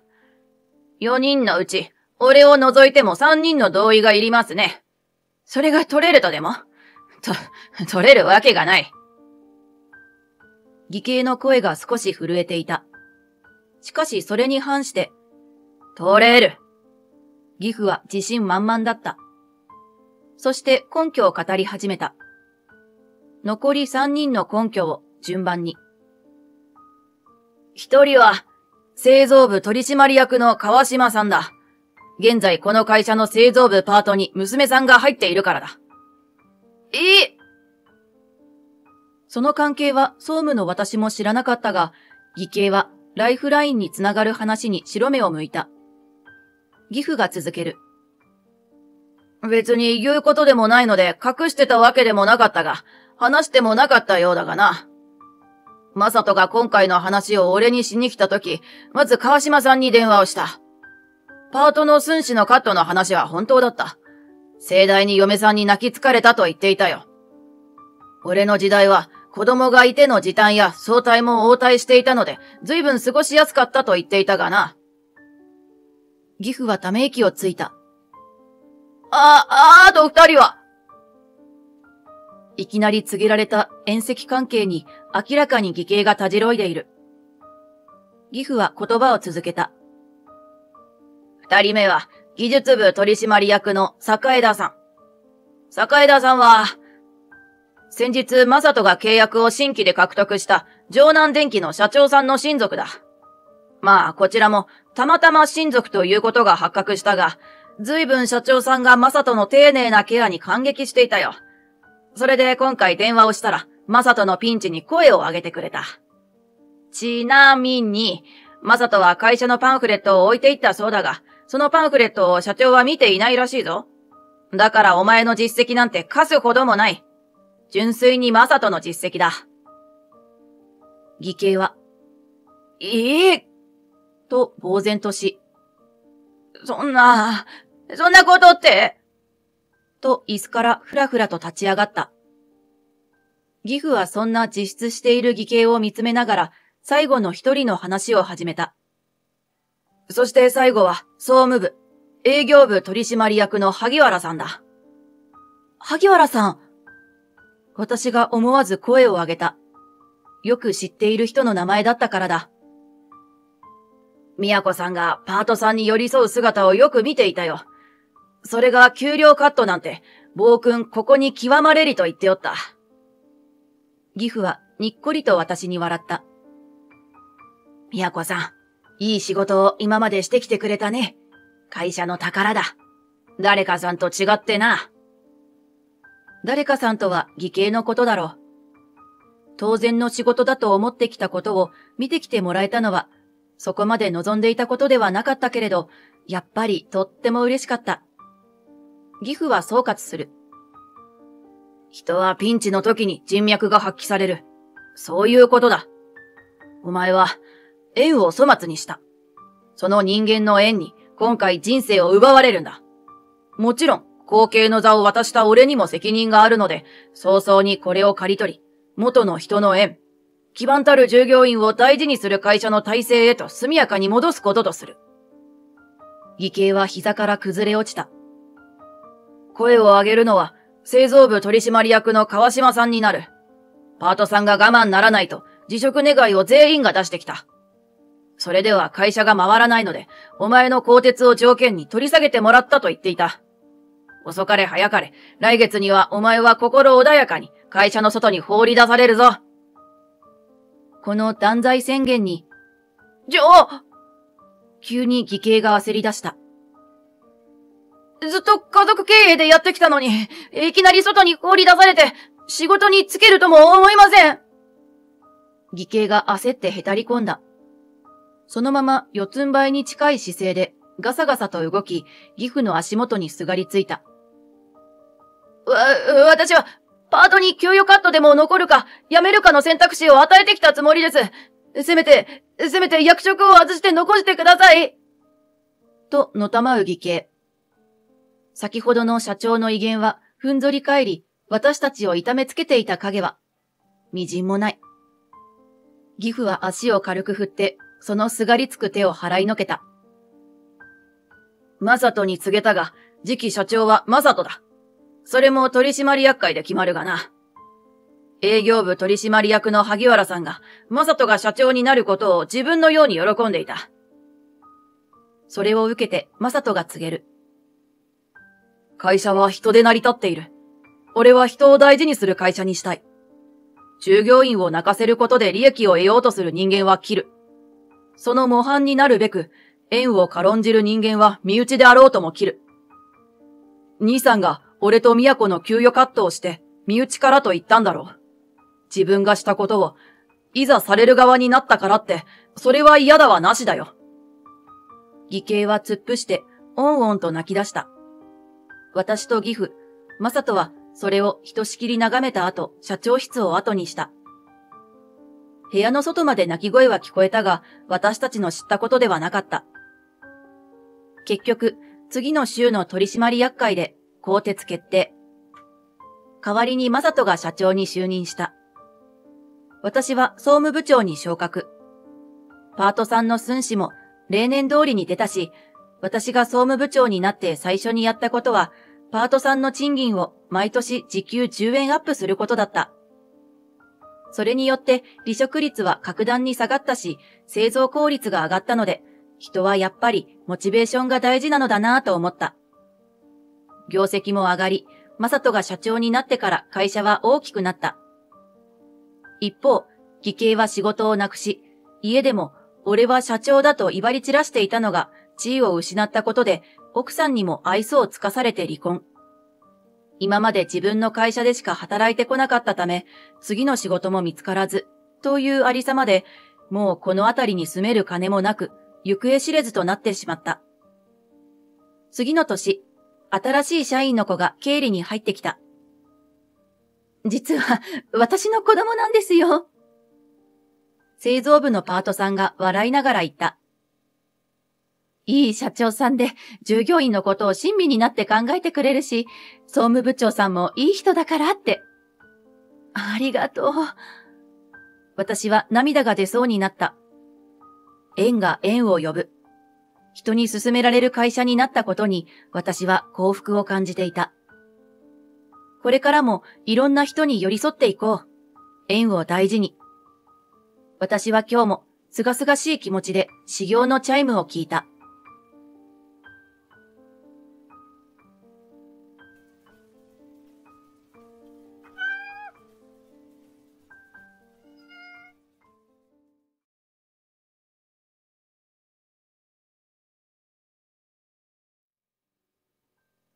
On a Sunday night, the sound of the TV echoes through a quiet room in our house. It's the usual scene coming from my husband's room. There's only one reason for this: to watch his favorite large screen drama. Everyone in the family knows that this is a time that my husband absolutely won't give up. But he's at his limit. Our daughter's wedding is coming up soon. While the whole house is busy preparing for it, my husband is engrossed in the drama in front of the TV as usual. My daughter is in tears because she is in danger of missing the wedding. As I feel my heart tighten, I make a decision. I will make her attend. And I will make her wear red. I am a 50-year-old housewife who is a working woman. I have been married to my husband, a salaryman, for 25 years. I am blessed with one child and thought we were an ordinary family like any other. My world, which should have been an ordinary life, was colored by my husband's words and actions. It was around the time my daughter entered kindergarten. On the day of our daughter's sports day, I asked my husband if we would join in. However, my husband was sitting deep in the sofa as usual, glued to the TV. Today is the climax of Taiga. Yes. He throws the child. My heart felt cold as if pierced by a blade of ice when my husband said that he was more interested in the ending of the historical drama than my daughter's sunny squad. My wish to share the moments of my daughter's growth together with my husband never reaches him. The same thing happened many times after that. My daughter's first recital, sports day, and birthday party to celebrate her growth. I was hurt by my husband's indifference, but I couldn't blame him. Maybe he was too busy with work and didn't have the time. I told myself that and raised my daughter alone. However, as my daughter grew up, anger grew in my heart rather than resignation.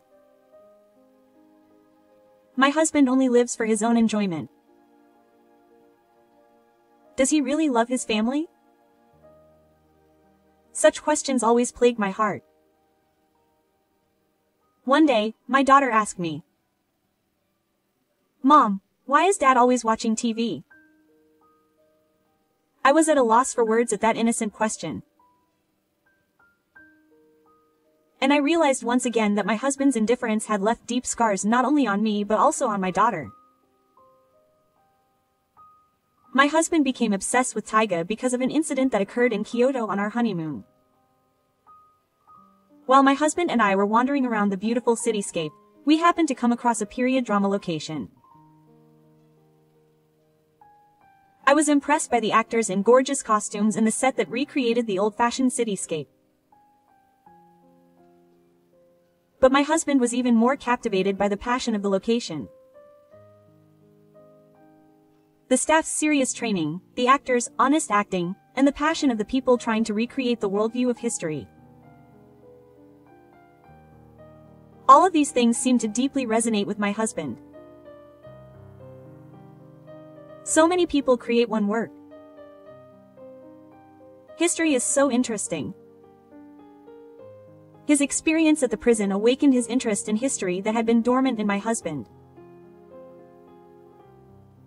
The company husband, who was in a hurry, said, "I want to make a drama like this one day." From then on, my husband stopped reading books about history and started to watch historical dramas. In particular, Taiga dramas were fascinating with their grand scale and detailed historical interactions, and they captured my husband's heart and he couldn't stop talking about them. At that time, I never imagined that he would become a big otaku. We met in a history club in college. I like reading historical novels and belonged to a research group on ancient history. On the other hand, he was interested in medieval history and was good at talking passionately about warlords in the Sengoku period. One day, at a drinking party with the club, he asked me, "Which do you prefer, a modern story or a military story?" I was overwhelmed by his enthusiasm, but I answered his questions. From there, we got excited talking about various topics related to history, and before we knew it, we got to know each other.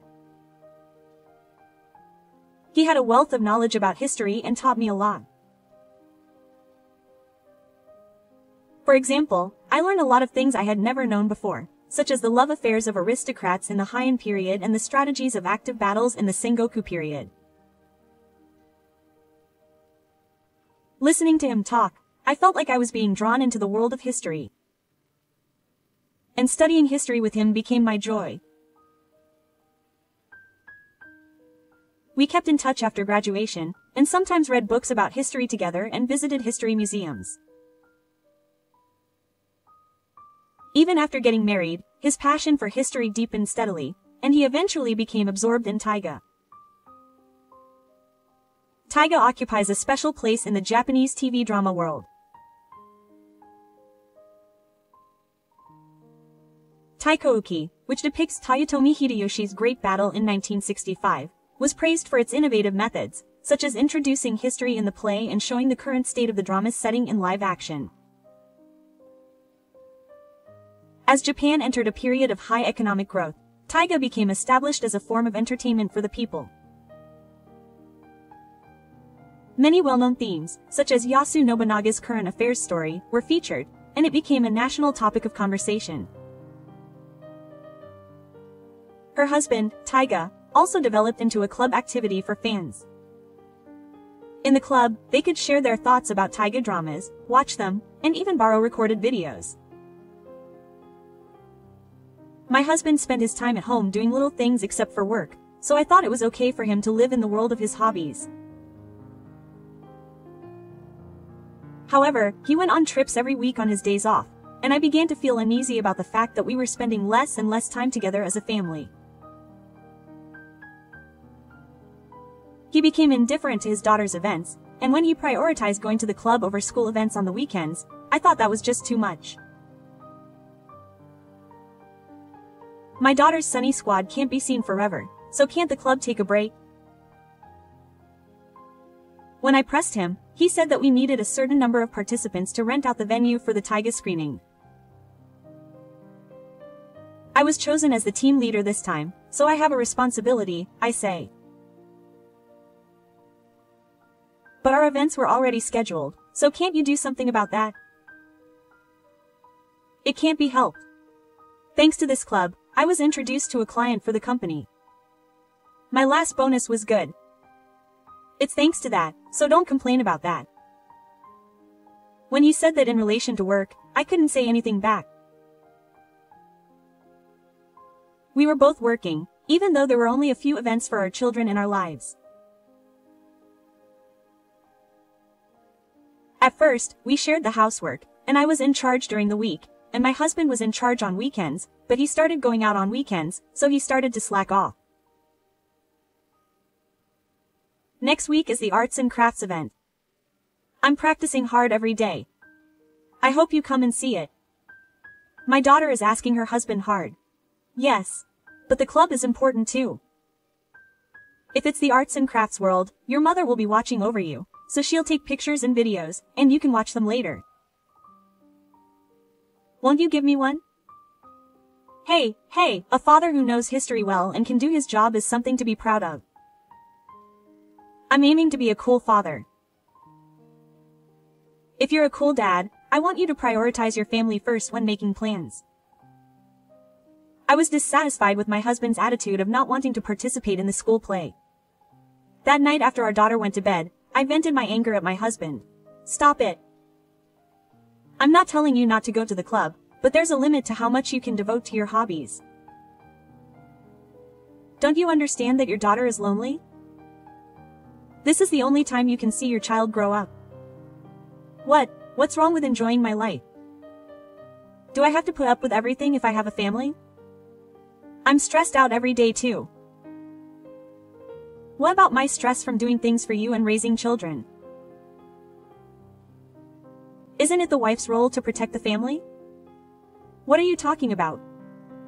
You gave birth to a child with that in mind, right? Don't push the responsibility onto me. Don't talk about any more nonsense. After I spat that out, my husband quickly left the room. It's too convenient to do what you like and have me protect the family. Cut my blood boiled in my head and the word divorce almost came out of my mouth. I had thought about divorce several times before this fight. However, if it really became a divorce, there would be a lot of decisions to make facing that unreasonable husband. I was very worried about the child's education, the procedures for moving, and whether we would be able to live even if we divorced and got married. My husband earns more than me, so I was worried about sending my daughter to college on my own. I continued to worry about whether I could manage to get a divorce and get a proper child support.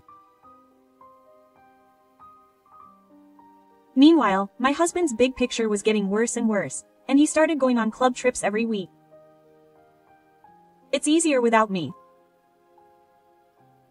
he says that, but that doesn't mean that a weekly trip is normal. What kind of club is that?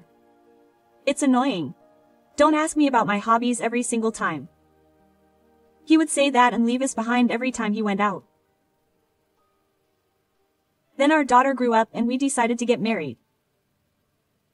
My husband showed no interest in his daughter's long conversations, and he locked himself in his room and went to club activities, just like the main character in a drama who has given up on the world. I'm going to get married. Isn't it okay for her to be a little happy? My daughter looked at herself in the mirror many times, wearing the wedding dress she had longed for since she was a child. Dad, look at me instead of history. My daughter's murmur made my heart ache. The night before the wedding, I was staggering with lack of sleep and anger towards my husband. I wonder what he is thinking. I knocked on my husband's door many times, but there was no response. He has been holed up in his room since yesterday, obsessed with Taiga. I stood in front of the door and took a deep breath. My heart was pounding as if it was hitting something. I knocked on the door. It echoed with a dull sound, reflecting my irritation. As usual, there was no response. Even though I was busy preparing for my daughter's wedding, my husband was practically barricaded in the house like a Sengoku general, as if he thought he was a character in a drama.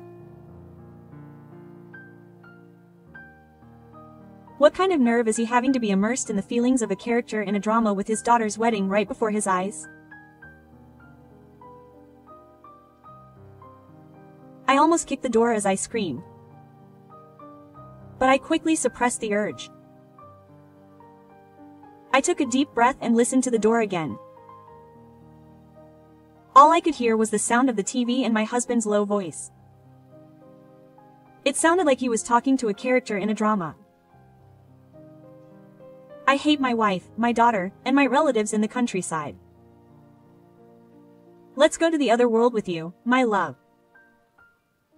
I was in despair at my husband's meaningless words. I can't take it. I'll explode if this keeps up. My daughter is in the most shining moment of her life right now, but my husband won't spend that time with her.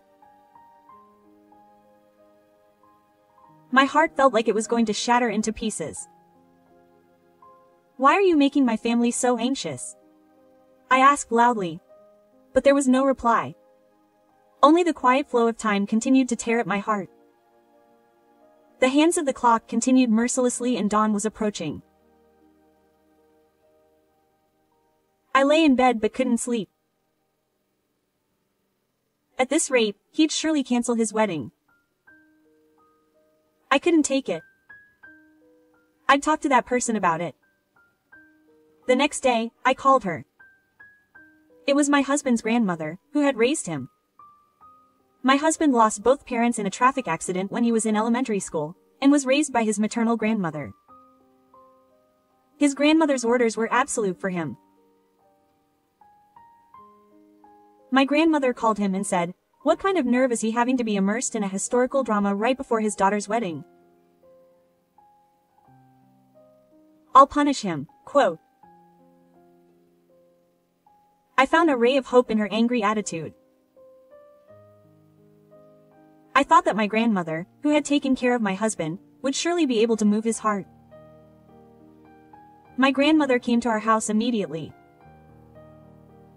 Contrary to her usual stern expression, there was a light of amusement in her eyes, which made me feel at ease. I've come up with an interesting idea.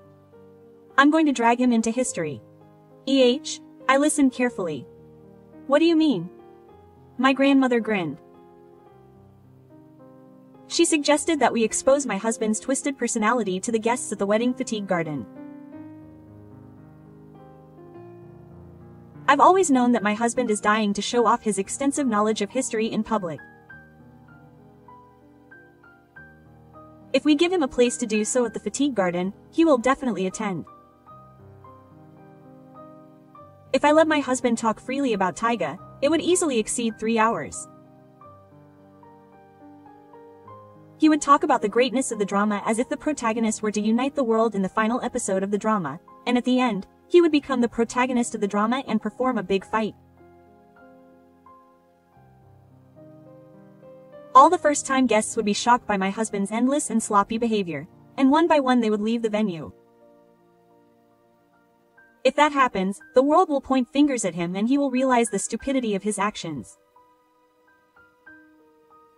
I feel sorry for my daughter, but she will not wake up unless she experiences such a painful experience. I decided to be prepared to be my grandmother's. And on the day of the wedding, my husband locked himself in his room and was immersed in Taiga. He declared that he would not attend the ceremony. Now, let's carry out the plan. My grandmother and I burst into my husband's room with the force of breaking the door, and we shouted at him, come on out. If the general stays in the castle, there will be no war. What is this? My husband is in a panic because he was taken for a fool. I'm telling you to make a public appearance. We'll show you your true self at the fatigue garden. Okay, let's make a public appearance. Not knowing that it was our trap, my husband accepted my grandmother's suggestion to attend the fatigue garden and talk about the greatness of the greatness. The fatigue garden was attended by about 100 people, mainly the relatives of the groom and the groom's father. I'm sorry, but I asked the groom to boldly dress up as 12 people like a high-end aristocrat. My husband appeared with a big smile on his face, dressed as a Sengoku general wearing armor and a helmet. The entrance to the round table was the theme song of the great drama. I am Nobunaga. My husband posed with pride at the operation. The venue was quiet in the absurd situation of the historical background and the small clan. My husband proceeded down the flower path while hitting the opponent. Yay, wow! The venue was abuzz with my husband's extraordinary behavior. Thank you everyone for listening.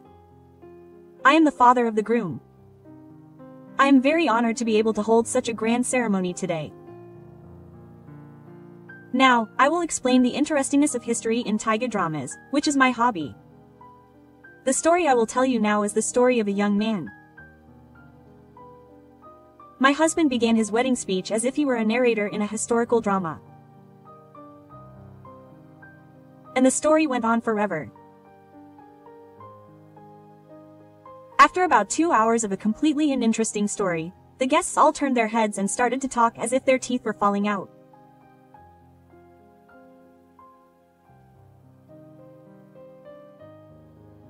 At that moment, I heard my grandmother's loud voice yelling at my husband.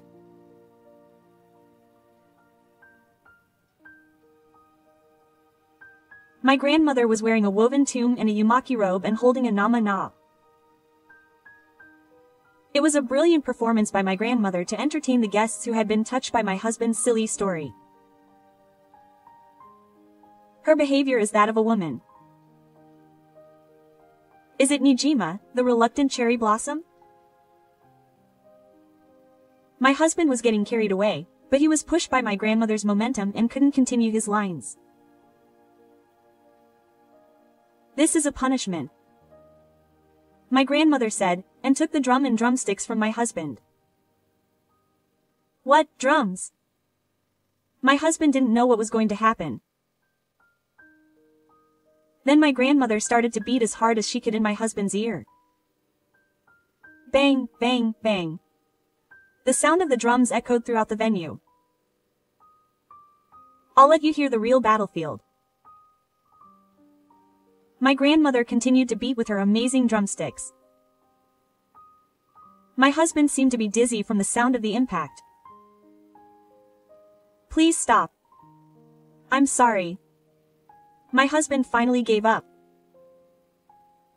My daughter's wedding is more important than your delusions. My grandmother said this and hit my husband on the head with the drumstick. My husband finally seemed to have returned to reality and was as depressed as a child. However, my husband's twisted personality was not satisfied with such a punishment. As soon as my daughter's wedding was over, he was absorbed in club activities again. With my head in my hands, I decided to look into the Taiga Club while my husband was out. I searched through my husband's belongings and found a rental video that had been left at home. I found the name of the club on the label, so I searched online and found the club's homepage. The organizer's SNS was also listed as a contact, so I checked it out. Although there were photos of Hot and the club members on SNS, there were no posts that showed the actual screening. Many of the posts were accompanied by phrases such as "fun party" with a heart mark after the screening. This must be a club with a purpose that uses the Taiga Club as a cover.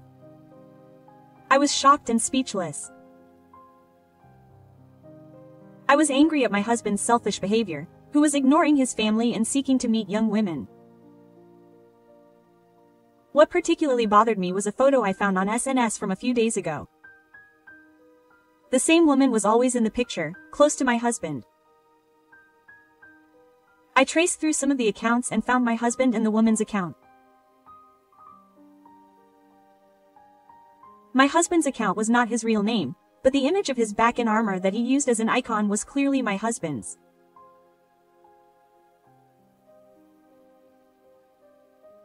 My husband liked the woman's posts a lot, and left silly comments like, "You look good with that bitten one, but this outfit looks good on you, too, princess," and so on, so it was obvious that they were close. I also found a hotel receipt with a couple's discount written on it in the bag that contained the recorded video. I was so angry that I thought he might not only be playing around but also cheating on me. I wanted to find out more about how my husband was spending his weekends, so I consulted my grandmother, who introduced me to a famous renewal center. According to the male detective, my husband had participated in this club under the guise of a special person, and he was staying in a hotel with the woman every week. At the same time as I requested the investigation, I decided to stay at my parents' house on the weekends. One day when I returned home, my husband was drinking in the living room. "What were you doing leaving me alone? You said it was easier to be alone. I'm going to live at my parents' house from now on." "What? A wife's job is to support her husband and serve him, right? Think about me first." I ignored my husband's constant fuss and left the house.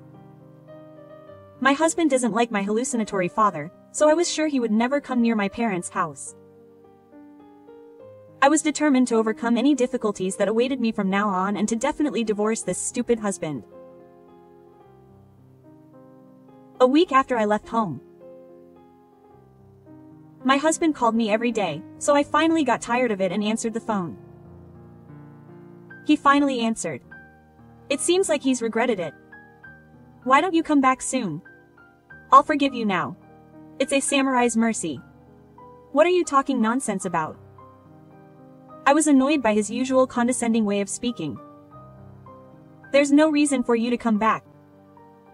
I told you to come back, and you won't obey? What? Why do you need to obey? I'm the breadwinner of the family. Of course. If you say you can't obey, I'll fire you. You say you're the breadwinner, but there's no money being transferred to my account for living expenses.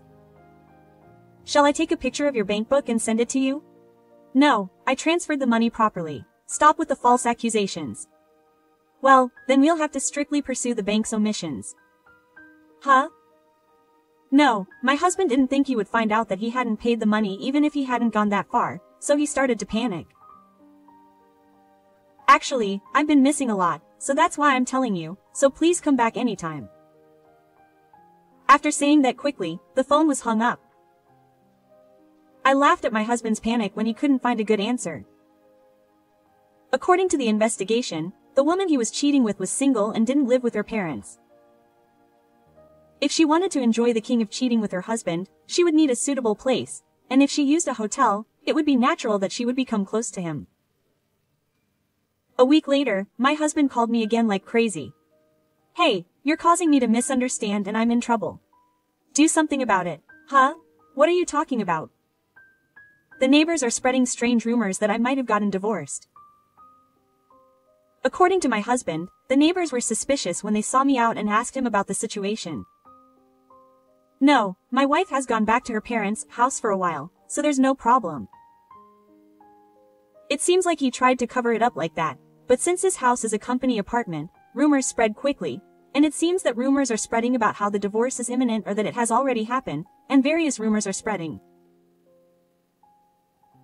Go around and explain that there's nothing there and everything's fine. My husband couldn't stand those rumors and started blaming me. It's fine. I've already explained it to the neighbors, so I won't be living with you from now on. Ha ha ha. Why did you say that? Question mark. My husband is flustered that the lie he told the neighbors was exposed. In fact, it was more than just a rumor in the neighborhood, and it had even reached the ears of the wife of his boss at work. I'm sure he was looked down upon by his colleagues and was devastated. Zamiro. You're only interested in your own room, but have you checked my room? When I asked him, my husband said that he wouldn't do such a thing. My husband reluctantly entered my room and seemed to be shocked by the sight before him. What is this? There's nothing there. I've taken my luggage out. That's a lie. My husband was so surprised that he dropped his cell phone and the call ended with a loud bang. 3 days later, at night, I was visiting my house with a certain person from the room next to Taku's house. Welcome. I'm glad you came. This is the First time you've invited me to your house. Perhaps. It was night, so my husband thought it was okay, but he called his lover to his house. I've been lonely because we haven't been able to meet recently. Anyway, I want to get married soon. I'll give you all my love. She slowly approached my husband with words that made my teeth ache. At that moment, it was a big deal. It seems that a suspicious person has broken in. I yelled and went home. Wow. My husband, why are you so surprised that you start dancing strangely? It's like the pathetic warrior dance he performed at his daughter's wedding. Oh. The person over there was a suspicious person in response to my question. My husband ran around trying to cover it up by saying, "Ishasha," to catch him quickly and take him to the police. My husband was anxious but seemed to be racking his brains to get through this situation. She started to speak in his place. He said he would give it all to me, so why are you saying that? You can't treat me like a suspicious person after inviting someone. I don't know. What's going on? I told my husband's escape factory that she was caught on camera there. My husband's face became even more silly. She pointed at the camera, which was set up next to the TV, and laughed. Are you guys in on it? Did you frame me? Oh, well, you know this suspicious person. Well, that's not important, but I can check the recording on my phone. I heard all the sweet words that were so sweet that she said to me earlier. Well, if you have an explanation, I'll listen to it. No, it's nothing. She just couldn't bear seeing her ex-husband. The girl started laughing. I think it's about time to tell you. No, I'm sorry I came here so late. It's true. It was hard to laugh after hearing those cold words. My husband's face went pale and he froze when he saw me and her laughing so hard. Well, the two of them are acquaintances, but my husband, who doesn't know the situation, looks back and forth between me and her, tilting his head. Isn't she the girlfriend he's cheating with? A friend from his club. After I said that, she explained the situation to me. I was stupid to believe this man's lie that he was single and date him. I apologized to his wife. What? The husband can't understand and is frozen in place. I showed him plenty of evidence of his infidelity, including photos of him and his girlfriend going out together. How about that? Are you going to cheat even after this? I'm sorry. Please forgive me. Please, with the mercy of a warrior. Has the husband finally given up? He started to cry and bow. I was wrong. I want to be with you from now on. He must have learned it at the University of Tokyo, because he is bowing down beautifully. Absolutely not. This is the divorce papers and the bill for alimony. Stop being evil, sign it with dignity and give in. Was he directly hit by the words of submission? My husband wrote as I urged him to. I think she is a victim in a sense because she was his lover. I thought she didn't need alimony if she apologized, but she was serious and wanted me to accept it as a break. My husband lied to her about dating with the intention of getting married, so she received a small amount of money as alimony and gave it to me. My husband and I were divorced and the alimony and child support were paid in one lump sum with savings and debt. It seems that she was squeezed by her grandmother and relatives who were like parents to her. She was kicked out of the company apartment for married couples and families and went back to a small apartment for single people. She is still employed at the company to pay off her debts, but she made a lot of mistakes at work and was fired. A few years later, I suddenly received an email from my ex-husband. How are you doing now? I've been remembering a lot of things that happened between us lately. Housework is hard and I'm lonely at night. I still regret that you couldn't devote yourself to me as a wife. But if you want to, I'll give you another chance. I was so shocked that I couldn't say a word because the emails were mixed with the same mysterious condescending attitude as always. I read the emails with my daughter and her husband who came to visit my parents' house and laughed out loud. I was Hasegawa Heizo from Hirahanmachi and was beheaded by a notice from Kin-san from Higashiyama. I replied and blocked his email. I later heard that my ex-husband had been arrested for trespassing at a film studio in Uzu, Kyoto. His outfit at the time was also funny. He had apparently sneaked into the equipment warehouse and gone to the film studio wearing a Bakatono costume and white makeup with a sense of humor in hand. He was a blatant fool. Freed from the constraints, I began to spread my wings and fly a new life like a butterfly from a tree. An early middle-aged divorce. The decision was by no means gratuitous, but I still vividly remember the feeling of freedom I felt when I was freed from that constraint. After the divorce, I focused on my work and had more time for hobbies.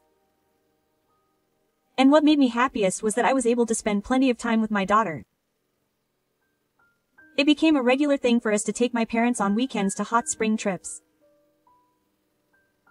At a hot spring inn I visited the other day, my daughter and I were sitting in an open-air bath and looked up at the night sky. Under the starry sky, my daughter smiled and said she was glad her mother looked happy. Those words touched my heart deeply. I felt like I had finally found the light after going through a long tunnel. I was able to do what I wanted to do. Now I am truly happy.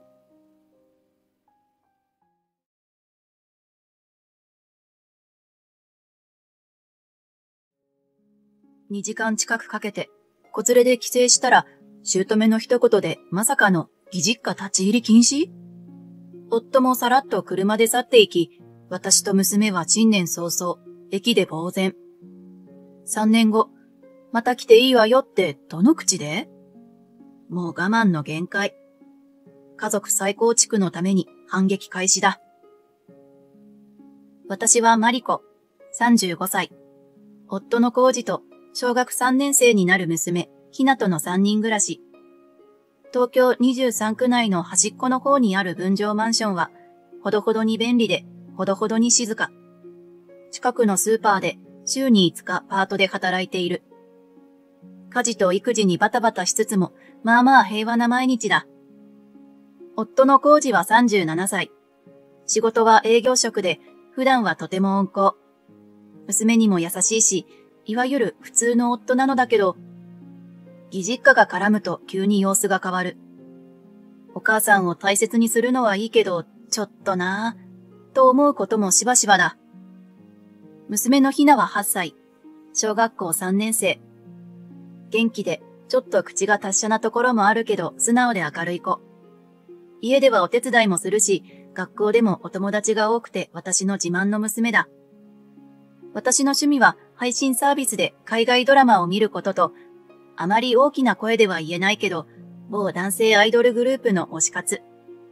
高校時代からずっと好きでファンクラブにも入っている。コンサートとかはめったに行けないけど、いつも彼らの CD から元気をもらってる。夫の実家は隣の県にある古い一軒家。隣の県とはいえ結構山の方で駅からも遠いので、うちからだと電車で2時間近くかかる。夫の両親と兄夫婦が同居していて、私たち家族は年に1、2回、お盆やお正月に顔を出していた。66歳になる姑はずっと専業主婦で、いかにも昔ながらの肝っ玉母さんという雰囲気の人。何でもハキハキ物を言うタイプで、その分かなり空気が読めないところもある。正直言って私とはあまり相性が良くない。悪気のない一言が結構ぐさっとくることが多い。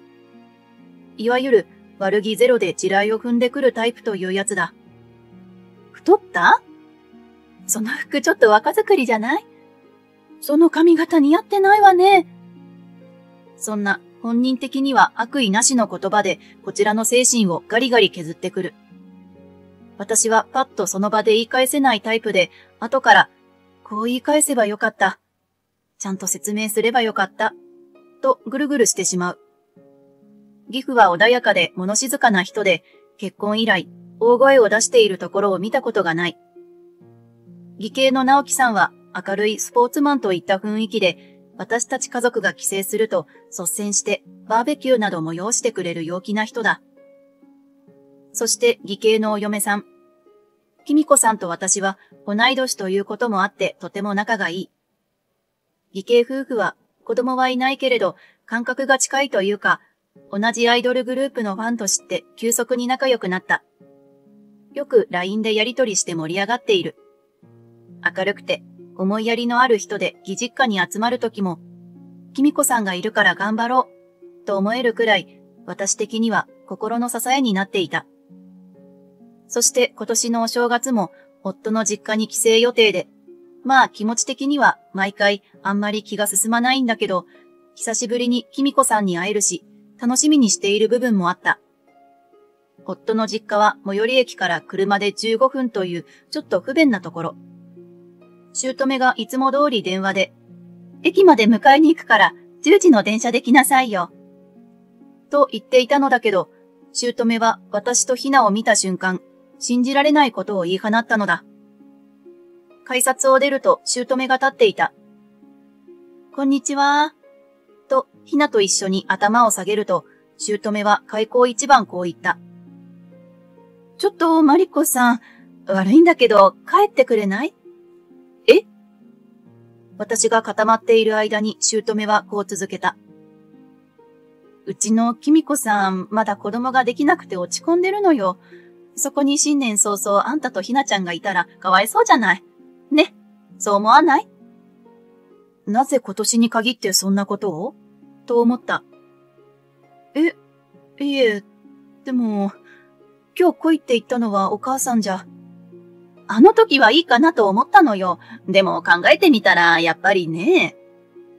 わざわざ2時間かけて電車に乗ってやってきたのに、思い直すにしても、出かける前に電話をくれたらよかったじゃないか。私が困惑していると、娘のひながぽつりと言った。おばあちゃん、ひなもダメなの？その一言に、姑は罰の悪そうな顔を一瞬したけど、すぐに苦笑いして。ひなちゃんは悪くないのよ。ただ、タイミングが悪かったのね。そんな話、事前にできたはずでしょうが、と怒鳴りたいけど、怒鳴れない私。その間にも、夫は自分の荷物を車の後部に積み込んでいた。そしてこっちに目も合わせずに一言。じゃあ、俺だけ行くから、ひなのことを頼むよ。そう言って、さっと姑の車に乗り込み、そのまま二人で走り去っていった。呆然とする私と娘を駅に置き去りにして。ママ、ひな何か悪いことした？タイミングが悪いってどういうこと？唇を噛んで娘がそう聞いてきたとき、ひなは何も悪いことしてないよ。おばあちゃんの方でなんだか都合が悪くなっちゃったみたい。私はなんとか笑顔でそう説明するのが精一杯だった。帰りの電車を待つ間、ホームのベンチに腰掛けながら私は娘に声をかけた。ねえ、せっかくだから、ディズニーランドでも行ってみようか。同じ千葉県とはいえ、あちらはほぼ東京。ここは山に近い場所。距離は結構あるけど、なんだかこのまま帰るのも娘がかわいそうな気がしてそう言ったんだけど。行っても楽しくない。娘はぽつりと言って、持っていたキャリーケースの取っ手をぎゅっと握った。そうだよね。せっかくのお正月におばあちゃんにあんな風に言われて、パパには置いていかれて、ミッキーと楽しく遊ぶ気分になんてなれるはずがない。一緒におせち料理をつまむつもりだった家族に、こんな形で追い返されるなんて想像すらしていなかった。そして、電車待ちの時間にスマホで調べてみたら、年末年始のディズニーランドは一年で一番混雑する時期で、その日にふらりと言っても入れなかったりするらしい。ひなが行きたくないと言ってくれてよかった。重ねてがっかりさせてしまうところだった。それにしても、あの夫の態度は一体何なのか。私とひなに目も合わせず、母親をたしなめることも、私たちに謝ることもしないで、逃げるように車に乗り込んでしまった。確かに普段の彼は温厚で、家ではひなにも優しく、協力的ないい夫だ。でも、義実家が絡むと、いや、姑が絡むと明らかに人が変わる。私の話を聞こうとしないし、どんな理不尽なことがあっても姑の味方をする。昔から母親の言うことには絶対に逆らえないところがあるのは感じていた。どうやら姑は兄である長男の直樹さんばかりを褒めちぎって育て、弟である夫はずっと兄と比べられてその影に隠れていたらしい。だから母親に認められたい一心で反論できないまま大人になったのではないか。私にはそんな風に見えた。親が必ずしも自分の子供たちすべてに公平だとは思わない。親子だって気が合うとか合わないとか、そういうことだってあると思う。私は弟が一人いるけど、異性の兄弟だからか、あまり比べられることもなく、変なコンプレックスは持たずに済んだけど、姉や妹のいる友人は割と仲が悪かったりするのを見てきた。その理由のほとんどが、親や親戚など周りの人が幼い頃から兄弟や姉妹を比べたり、片方を認めなかったりするからなんじゃないかと思う。でも、それとこれとは別の話だ。子供の頃ならともかく、大人になって家庭を持った今、妻と娘を駅に置き去りにして、何のためらいもなく母親の車で実家へ帰る理由にはならないと思う。そんなことを考えながら、自宅の最寄り駅に着いた。せめて少しでも楽しい気分にしようと思い娘に言った。ねえ、ケーキ買って帰ろうか。ひなの好きなやつ、なんでもいいよ。あ、いいの？じゃあね、いちごがいっぱい乗ったやつ。そんなわけで、ちょっと奮発して、二人で食べきれそうなサイズのいちごたっぷりのホールケーキを買った。甘くて優しい時間で、少しでもひなの心が癒されればと願いながら。帰宅して2個時を終え、牛乳たっぷりのミルクティーを入れて、娘と二人で贅沢なショートケーキを食べた。美味しいねー。なんて言いながら、少し気持ちが落ち着いたときスマホが震えた。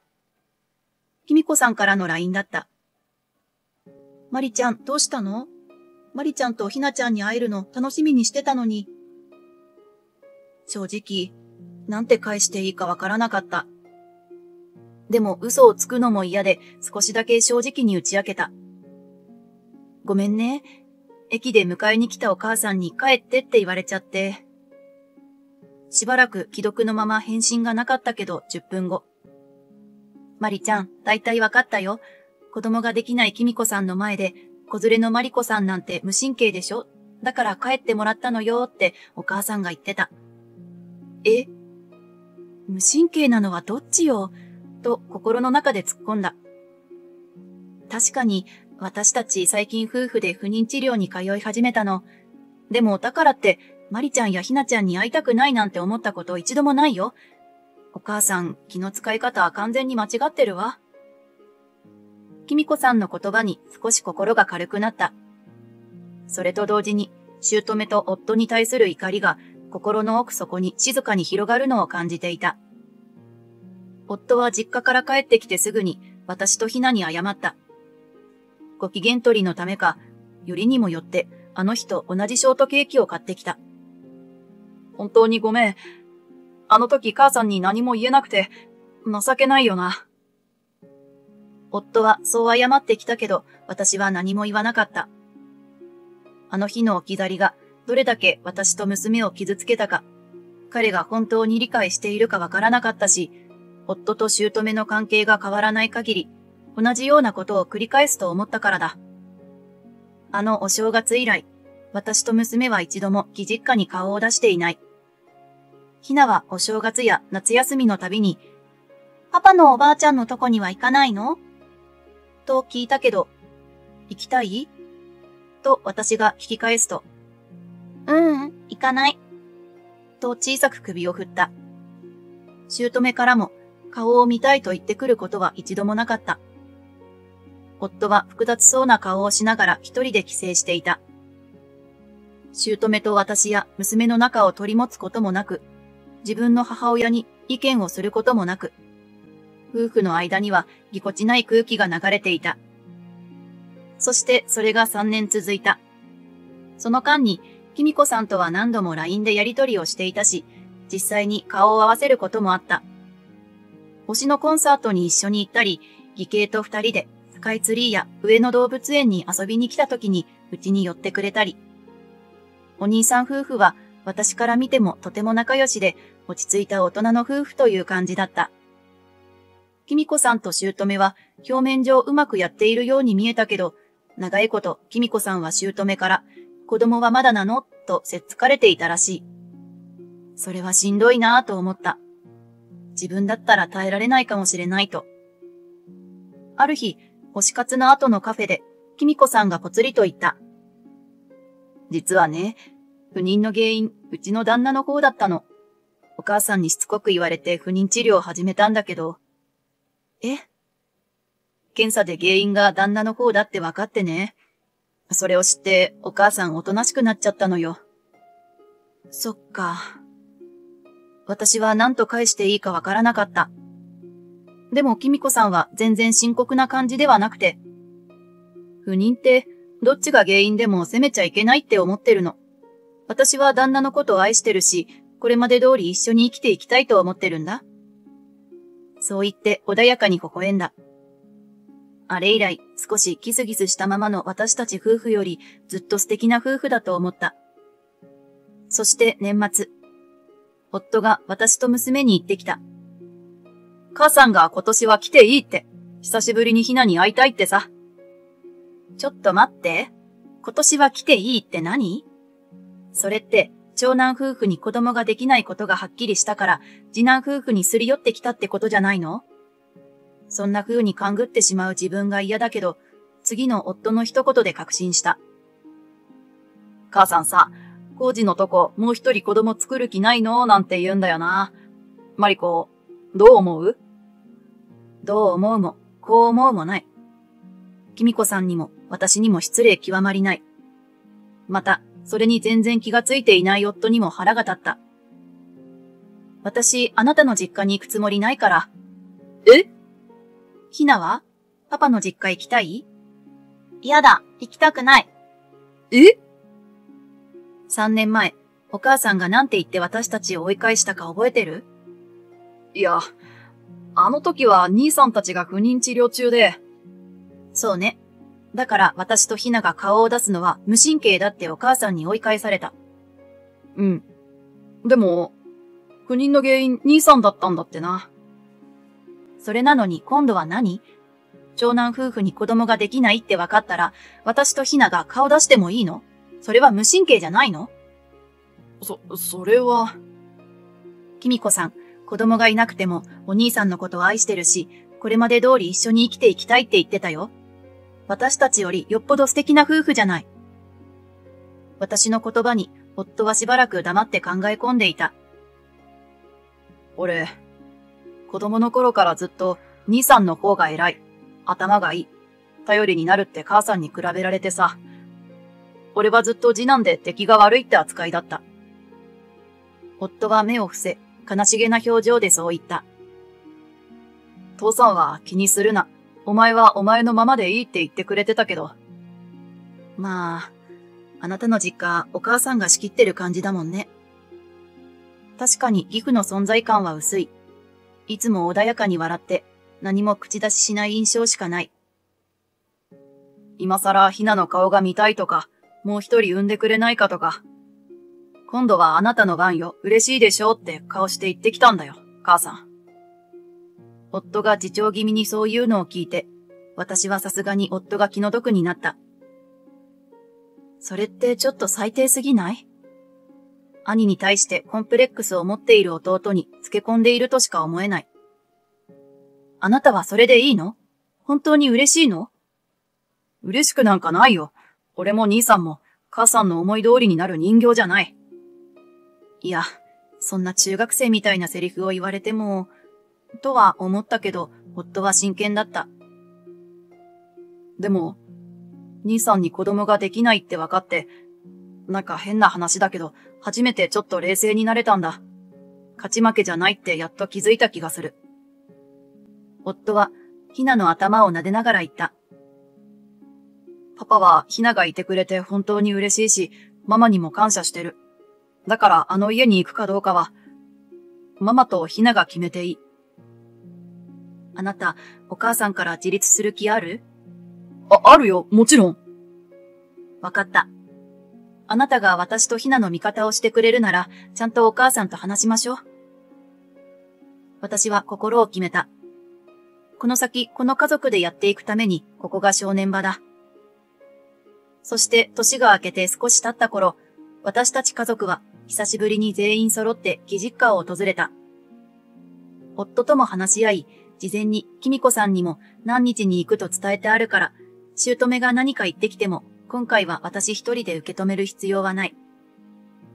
わー、ひなちゃん大きくなったわね。姑は、まるで何もなかったかのように満面の笑みで私たちを出迎えた。いや、ひょっとしたら、姑の中では何のトラブルも起こっていないのかもしれない。こんにちは。娘はちょっと戸惑いながらも笑って挨拶をした。古い木造家屋の居間に足を踏み入れると、義兄夫婦がお茶を飲んでいた。マリちゃん、久しぶり。お邪魔します。きみこさん、お久しぶり。いつも LINE でやりとりしているけど、やっぱりきみこさんに会えるのは嬉しい。和やかな空気の中、私はあえてその話題に触れた。そういえばお母さん、3年前の駅でのこと覚えてます？空気がピシッと固まった。姑は一瞬表情を曇らせたが、すぐに笑顔を戻す。ああ、あの時ね。あれはね、気を使ったのよ。ほら、きみこさんに。ねえ。きみこさんは少し間を置いてから静かに口を開いた。お母さん、私、まりちゃんとひなちゃんに会いたくないなんて一言も言ってませんよ。姑は目をパチパチと瞬きながら、でも、あなた落ち込んでたでしょ？別に落ち込んでなんていませんでしたし、不妊治療を始めたことと、ひなちゃんとまりちゃんに会いたくないことは全く別の話です。だって、子供ができない人の前に子連れで来るのって、普通気まずいものでしょ？それ、私が言いました？お姑さんの勝手な思い込みじゃないですか？きみこさんの口調は静かだったけど、その言葉にははっきりとした怒りが込められていた。でも、悪気はなかったのよ。あなたがかわいそうだと思って。だから、そのかわいそうが余計なんですよ。私は自分のことをかわいそうだなんて思ってません。でも、きみこさん、あなた、この先も子供を持てないのよ。直樹が出来損ないだから。売り言葉に買い言葉かもしれないが、この人はなんてことを言うのだろう。自分の立場が悪くなったら、可愛がっていた長男までそんな風に言うなんて。いくら母親でも言っていいことと悪いことがありますよ。直樹さんは出来損ないなんかじゃありません。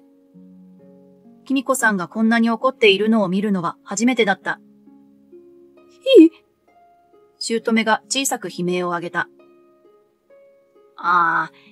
いや、まあ、俺のせいで子供ができないのは事実だから。でも、きみこはこの先も俺と一緒に生きていきたいって言ってくれてるし、母さんに同情される筋合いじゃないよ。義兄の直樹さんが頭をかきながら軽めの口調で言った。姑は言葉に詰まり、手元のお茶を音を立てて乱暴にすする。そこに夫浩二が口を開いた。母さん、俺ずっと兄さんと比べられてきたよね。お兄ちゃんの方がしっかりしてる。お兄ちゃんは成績がいい。弟のお前は出来損ないだ。とまで言われた。でもさ、今度は兄さんのことをそんな風に言うんだな。その出来損ないを生んだのは母さんだろ？浩二？あんたなんてことを言うのよ。でも、俺さ、兄さんに子供ができないって分かったとき、なんていうか、ほっとしたんだ。ごめん、兄さん。いいんだよ、浩二。俺も無意識に浩二のことをずっと傷つけたんだって分かったから。母さん、俺が原因で子供ができないって知ったとき、すごくがっかりして冷たい目をしたよね。浩二はきっと子供の頃から母さんのそんな目を見てきたんだなって。兄さん。ごめんな、浩二。多分、どちらも悪くない。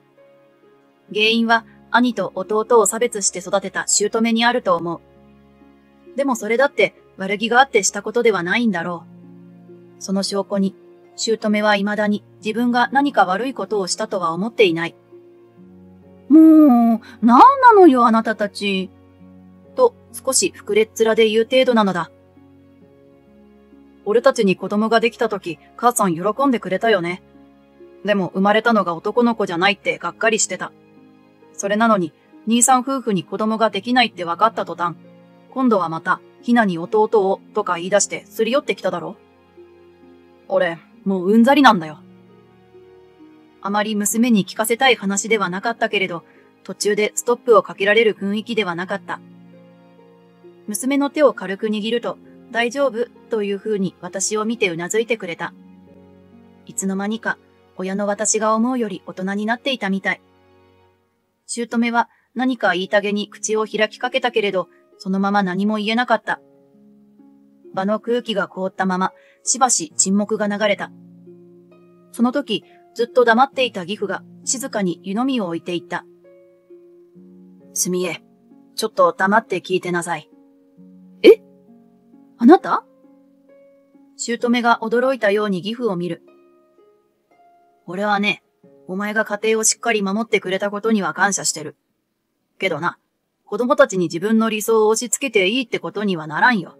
二人にはそれぞれ自分の人生と家庭がある。でも私は、家族がうまくいってほしいと思って。それなら、まず人の気持ちを聞くことから始めたらどうだ。え？私ちゃんと聞いてるじゃない。直樹、きみこさん、正直に話してくれていいんだよ。義父にそう促され、直樹さんが言った。俺たち、この家を出て二人で暮らそうと思う。え？寝耳に水といった表情の姑。そうか。二人の決めたことならそれでいいと思うよ。義父は穏やかに笑ってそう言った。ちょっと待って。あなたたちこの家を出て暮らすって、冗談よね？姑が半笑いで言ったけれど誰も笑わなかった。本気だよ、母さん。直樹さんがそう言い、きみこさんも力強くうなずいた。私はちゃんと母親をやってきたわ。全部あなたたちの幸せを思って。その時、音を立てて立ち上がって夫が言った。そうやって自分が正しいって信じて疑わないところが母さんの一番の問題なんだよ。夫のその言葉に姑は完全に沈黙した。私も続けて言った。私はこの先お母さんのために子供を産もうなんて絶対に思いません。今回ここに来たのは私たち家族が帰省するのはこれが最後だと伝えるためです。え？信じられないといった表情の姑。その瞬間、ひながふっと手を挙げていった。おばあちゃん、ひなね。パパとママが笑ってるお家が好きなの。だから、おばあちゃんが意地悪なことを言うと、パパとママが悲しくなるから、ひなも、もうここには来ないよ。小さな声だったけれど、みんなの胸に響いたと思う。そんな、直樹も浩二も、私を、母親を捨てるっていうの？私がどれだけ大変な思いをして、あんたたちを育ててきたか。義父が立ち上がり、ぽつりと一言。これからは少し黙って、周りの話を聞くことから始めてみなさい。でないと本当に一人になるぞ。それは義父の、俺はまだお前を見捨てないでおいてやる、というメッセージのように聞こえた。それが伝わったのか、姑は黙って震えながらうつむいていた。そして私たち家族とお兄さん夫婦は、義両親を残して全員で席を立ち、それぞれのコートを羽織りながら、無言のまま玄関へと向かった。待って、夕食はいらない。家族水いらずで食べるから。夫がそうきっぱりと言った。義実家の門をくぐるとき、私は一度だけ後ろを振り返った。玄関先に立つ姑は、ポツンと一人きりで小さく震えていた。その瞬間、彼女が母親ではなく、孤独な高齢女性に見えた。お兄さんときみこさん、私たち夫婦とひなは、お兄さんの車で街道沿いのファミリーレストランに入って、ノンアルコールドリンクで乾杯した。行っちゃったねー。ああ、すっきりした。なんて言いながら、お兄さんときみこさんはすでに引っ越し先の目星をつけているらしい。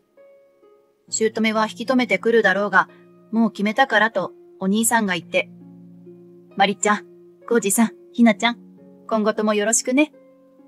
ときみこさんが言った。あれから私たちは本当に義実家には一度も足を運んでいない。年末年始やお盆になると、こうじが小さく、今年も行かないよね、と確認してくるけれど、ひなと私は迷うことなくうんと答える。姑は、あの一件以来すっかり元気をなくしてしまったらしい。ただ義父が近くにいて、最低限の生活は守られている。寂しいのは当たり前だよ。母さんの言動が招いたことだからな。そう言いながら、義父は自分の妻に地域の老人会やボランティア活動への参加を進めたらしい。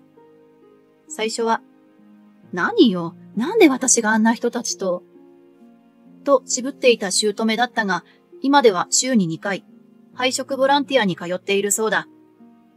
人間関係に宿泊しているようで、帰宅後は義父に延々と愚痴をこぼしているのだとか。愚痴を聞くのも夫の務めだと思ってるよ。家のことを母さんに任せきりにしていた俺にも責任があるし。と義父は電話越しに苦笑気味に語っていた。義兄夫婦はというと、姑との関係をきっぱり整理した後、都内に引っ越してきた。きみこさんが言っていた。直樹さんも千葉の実家から東京の会社に通うの大変そうだったからね。だそうで、今ではお互いの家を行き来するほどの近さになった。月に一度、私たち家族と義兄夫婦とで食事会をするようになり、ひなは直樹さんとボードゲームをするのが楽しみらしい。私ときみこさんの推し活も以前より充実している。お互い夫に内緒で課金してることも、だいたいバレてるけど黙認してもらってる。先日、娘のひなを誘ってみたら、おじさんグループじゃん。と言われて、私もきみこさんもちょっとショック。確かに小学校6年生の娘からしたら、アラフォーのアイドルはアイドルと認定されないのかもしれない。それでも一緒についてきた娘は、コンサートの後に、めっちゃかっこよかった。クラスの男子より100倍かっこいい。と興奮していた。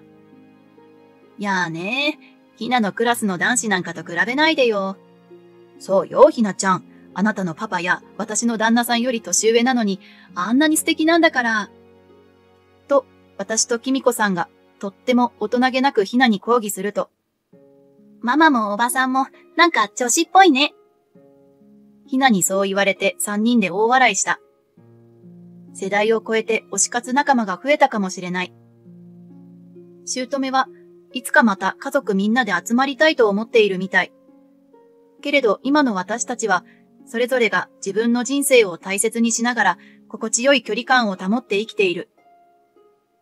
きみこさんとお兄さんは、養子をもらうことも考えているようだ。私も自分のできることは協力したいと思っている。夫もようやく母親から自立できたことだしね。これからも大切な人たちと心の通った関係を築いていきたい。そう強く思えるようになった今日この頃だ。